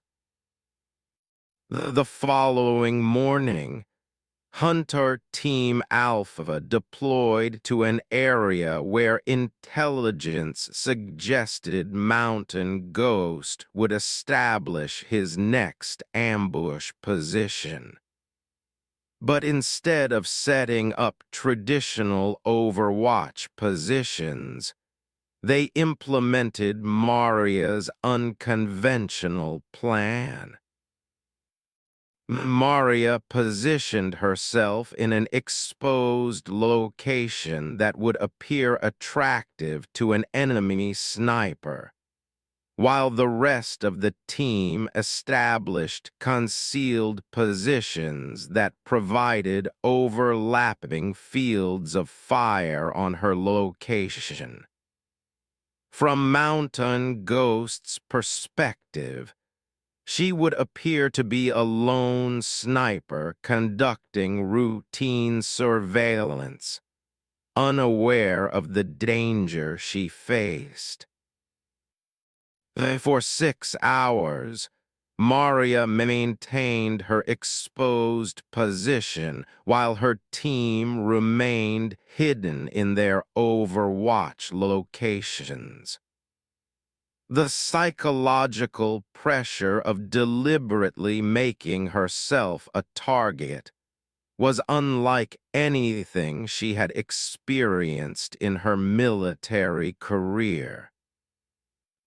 At 13:47 hours, Sergeant's voice crackled through the communications system. Hunter Leader, I have visual contact on enemy personnel. 4 individuals moving through the northern approach, carrying long rifles. Maria's pulse accelerated. Copy that. Do you have clear identification? Affirmative. Adult males, military age, carrying what appear to be .50 caliber sniper rifles. Movement patterns suggest advanced tactical training. Through her scope, Maria could see the enemy team moving with professional competence through terrain that would challenge most soldiers. Their movement was coordinated, disciplined, and nearly silent. All positions, enemy contact confirmed. Maintain overwatch and wait for my signal. Over the next 20 minutes, Maria watched Mountain Ghost's team establish positions that provided excellent overwatch of her location. Their tactical setup was flawless, with coordinated fields of fire and multiple escape routes. The hunter leader, this is Mitchell. Enemy team is in position. I have clear on 2 targets. Copy that. What's your status?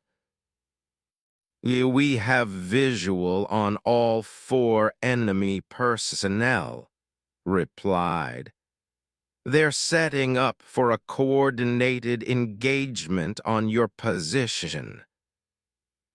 Maria realized that Mountain Ghost had taken the bait perfectly. His team was positioned exactly where her plan required them to be, focusing on her location while unaware of the overwatch positions her team had established. All positions, prepare to engage on my signal. Remember, these are professional soldiers with exceptional training. Make your shots count. Maria watched through her scope as the enemy sniper she believed to be Mountain Ghost raised his rifle and began acquiring her position. In seconds, he would fire a .50 caliber round that could kill her instantly if her team didn't execute their plan perfectly. All positions execute. The 4 rifles fired simultaneously from concealed positions around the enemy team. Maria watched through her scope as all 4 enemy snipers were hit within seconds of each other. Their carefully planned ambush turned into a perfectly coordinated counterattack. All targets down, confirmed. Enemy team eliminated. But Maria maintained her scope on the enemy positions for several more minutes, watching for any sign of additional personnel. Mountain Ghost was known for his operational security and tactical sophistication. It was possible he had additional team members providing security. What's drone surveillance showing? Ma'am, thermal imaging confirms 4 bodies in the target area. No additional personnel detected within 2,000 meters of our position. Maria finally allowed herself to breathe normally. All positions, excellent work. We've eliminated Mountain Ghost and his entire team. As the team members began moving toward the enemy positions to confirm kills and gather intelligence, Maria reflected on what they had accomplished. In less than 4 weeks, Hunter Team Alpha had eliminated every known enemy sniper team operating in their sector. Hunter Leader, this is. We have confirmed identification on Mountain Ghost. Intelligence materials recovered include detailed files on coalition operations and sniper team capabilities. The recovered intelligence would provide valuable information about enemy methods and capabilities. But more importantly, it confirmed that they had eliminated the last major enemy sniper threat in the region. As extraction helicopters appeared on the horizon, Maria Santos looked across the mountain landscape that had been the setting for the most intense period of her military career. Hunter Team Alpha had proven that coordinated counter-sniper operations could be devastatingly effective against even the most skilled enemy marksmen. But their success had come at the cost of constant danger, psychological pressure, and the knowledge that any mistake could have resulted in the death of coalition personnel. Maria was proud of what her team had accomplished, but she was also ready for a different kind of challenge. 6 months later, Staff Sergeant Maria Santos received orders transferring her to the Army's sniper school as a senior instructor. Her mission would be training the next generation of military snipers in the advanced tactics and techniques that Hunter Team Alpha had developed in the mountains of Afghanistan. The members of Hunter Team Alpha were reassigned to units throughout the Special Operations community, carrying with them the knowledge and experience they had gained during their time as professional sniper hunters. The techniques and tactics developed by Hunter Team Alpha were incorporated into counter-sniper training programs used by NATO forces worldwide, ensuring that future military snipers would be prepared to face professional enemy marksmen with confidence and capability.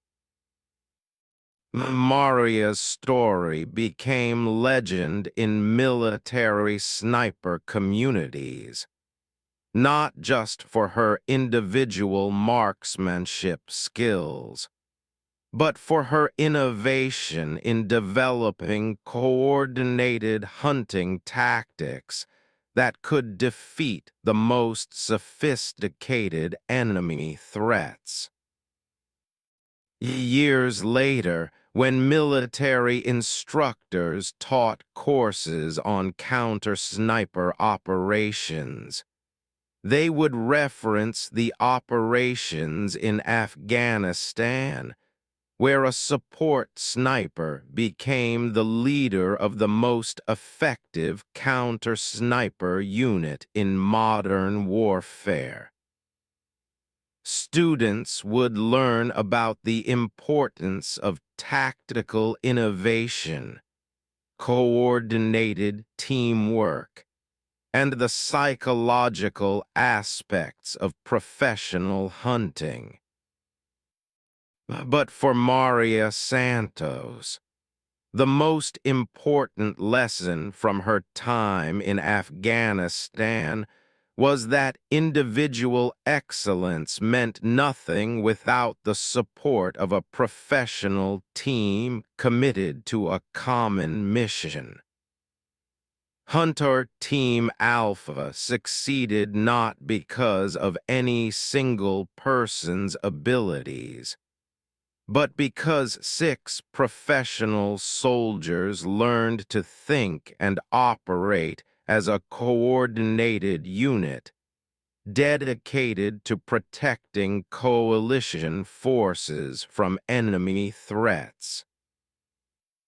The mountains of Afghanistan eventually grew quiet as coalition forces completed their mission and returned home. But the lessons learned by Hunter Team Alpha continued to influence military operations around the world, ensuring that future generations of soldiers would be better prepared to face the challenges of asymmetric warfare.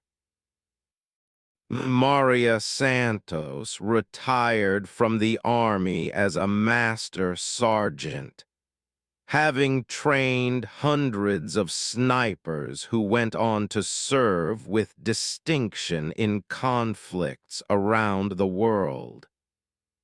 Her techniques and tactical innovations became standard doctrine in military sniper programs, ensuring that her legacy would continue long after her active duty service ended. The story of the female sniper who turned a desperate situation into a decisive victory became an inspiration for soldiers facing impossible odds, proving that courage, skill, and tactical innovation could overcome any enemy threat. For extraction, the engagement had lasted approximately 40 minutes from first contact to final elimination, and had demonstrated the effectiveness of their coordinated hunting tactics. What's our after-action status? Ma'am, no friendly casualties. 3 confirmed enemy KIA. Marine Patrol is secure and requesting permission to investigate enemy positions for intelligence gathering. Maria felt a surge of satisfaction and relief.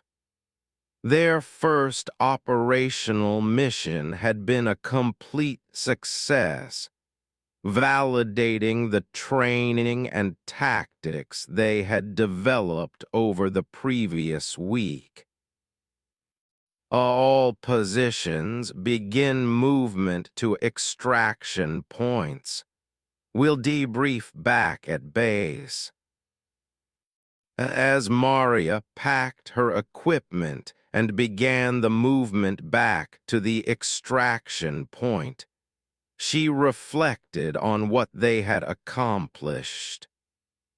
Hunter Team Alpha had not only eliminated a dangerous enemy sniper team, but had also proven that coordinated counter-sniper tactics could be effective against even the most skilled opponents.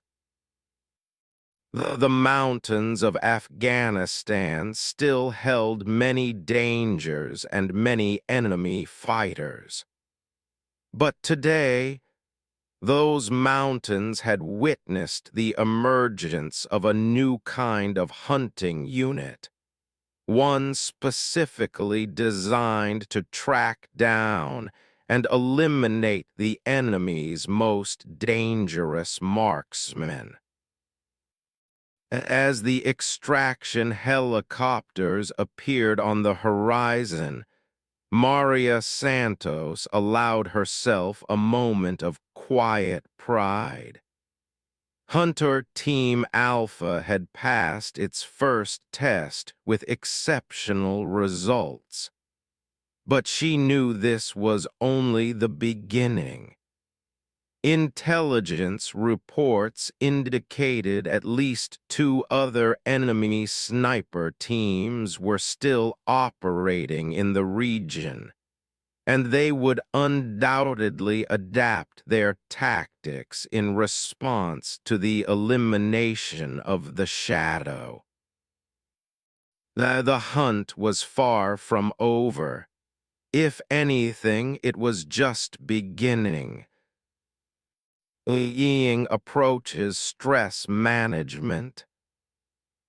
The military training often focuses on overcoming stress through discipline and mental toughness. But hunting training teaches you to use stress as a tool for enhanced performance. As Mitchell left the briefing room, Maria remained behind to study the intelligence displays one more time. Tomorrow would begin the most intensive training period of her career, preparing a team of elite snipers to face enemies who had already proven capable of outmaneuvering some of the best soldiers in the world. The mission was daunting, but Maria felt a growing confidence in the team that had been assembled.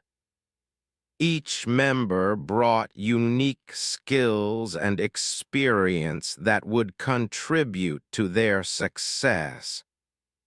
More importantly, they were all committed to adapting their methods and learning new approaches. Looking at the tactical map one final time, Maria mentally prepared herself for the challenges ahead. In 5 days, Hunter Team Alpha would begin operations against the most dangerous enemy snipers in Afghanistan. The success of their mission could potentially save dozens of coalition lives and disrupt enemy operations throughout the region. As she turned off the displays and secured the briefing room, Maria Santos reflected on how dramatically her career had changed in just 3 days. From support sniper to unit commander, from routine missions to hunting some of the most skilled enemy fighters in the region.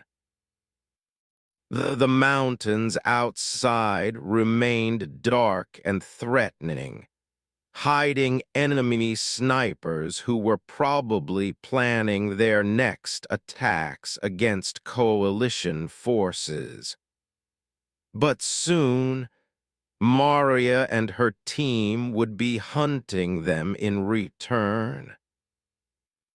Who were still out there, still planning attacks against coalition forces. She thought about Alpha Team, who would have died without her intervention. She thought about all the other soldiers who might die if these enemy networks weren't stopped. Yes, sir, I accept. As Colonel began making phone calls and Major started typing operational orders, Maria Santos realized her career had just taken a dramatic turn. 24 hours ago, she had been a support sniper doing routine Overwatch missions. Now she was about to become the commander of a specialized unit tasked with hunting the most dangerous enemy snipers in Afghanistan. The mountains outside the window looked the same as they had the day before, but Maria knew that everything was about to change. She was no longer just a sniper. She was about to become a hunter. Knew this engagement would be talked about, analyzed, and remembered. But for her, it was simply another day of doing the job she had trained her entire adult life to do. As she walked back through the mountain terrain, she reflected on what had just happened. In less than 8 minutes, she had eliminated 3 enemy snipers who had been terrorizing coalition forces in this sector for weeks. But more importantly, she had saved the lives of 8 Americans who might not have made it home to their families.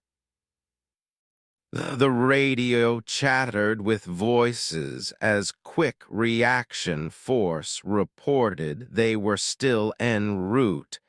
Medical evacuation was being coordinated for the wounded SEAL, and Base Command requested a detailed after-action report. But Maria tuned it out, focusing instead on the familiar rhythm of walking through challenging terrain while carrying her equipment.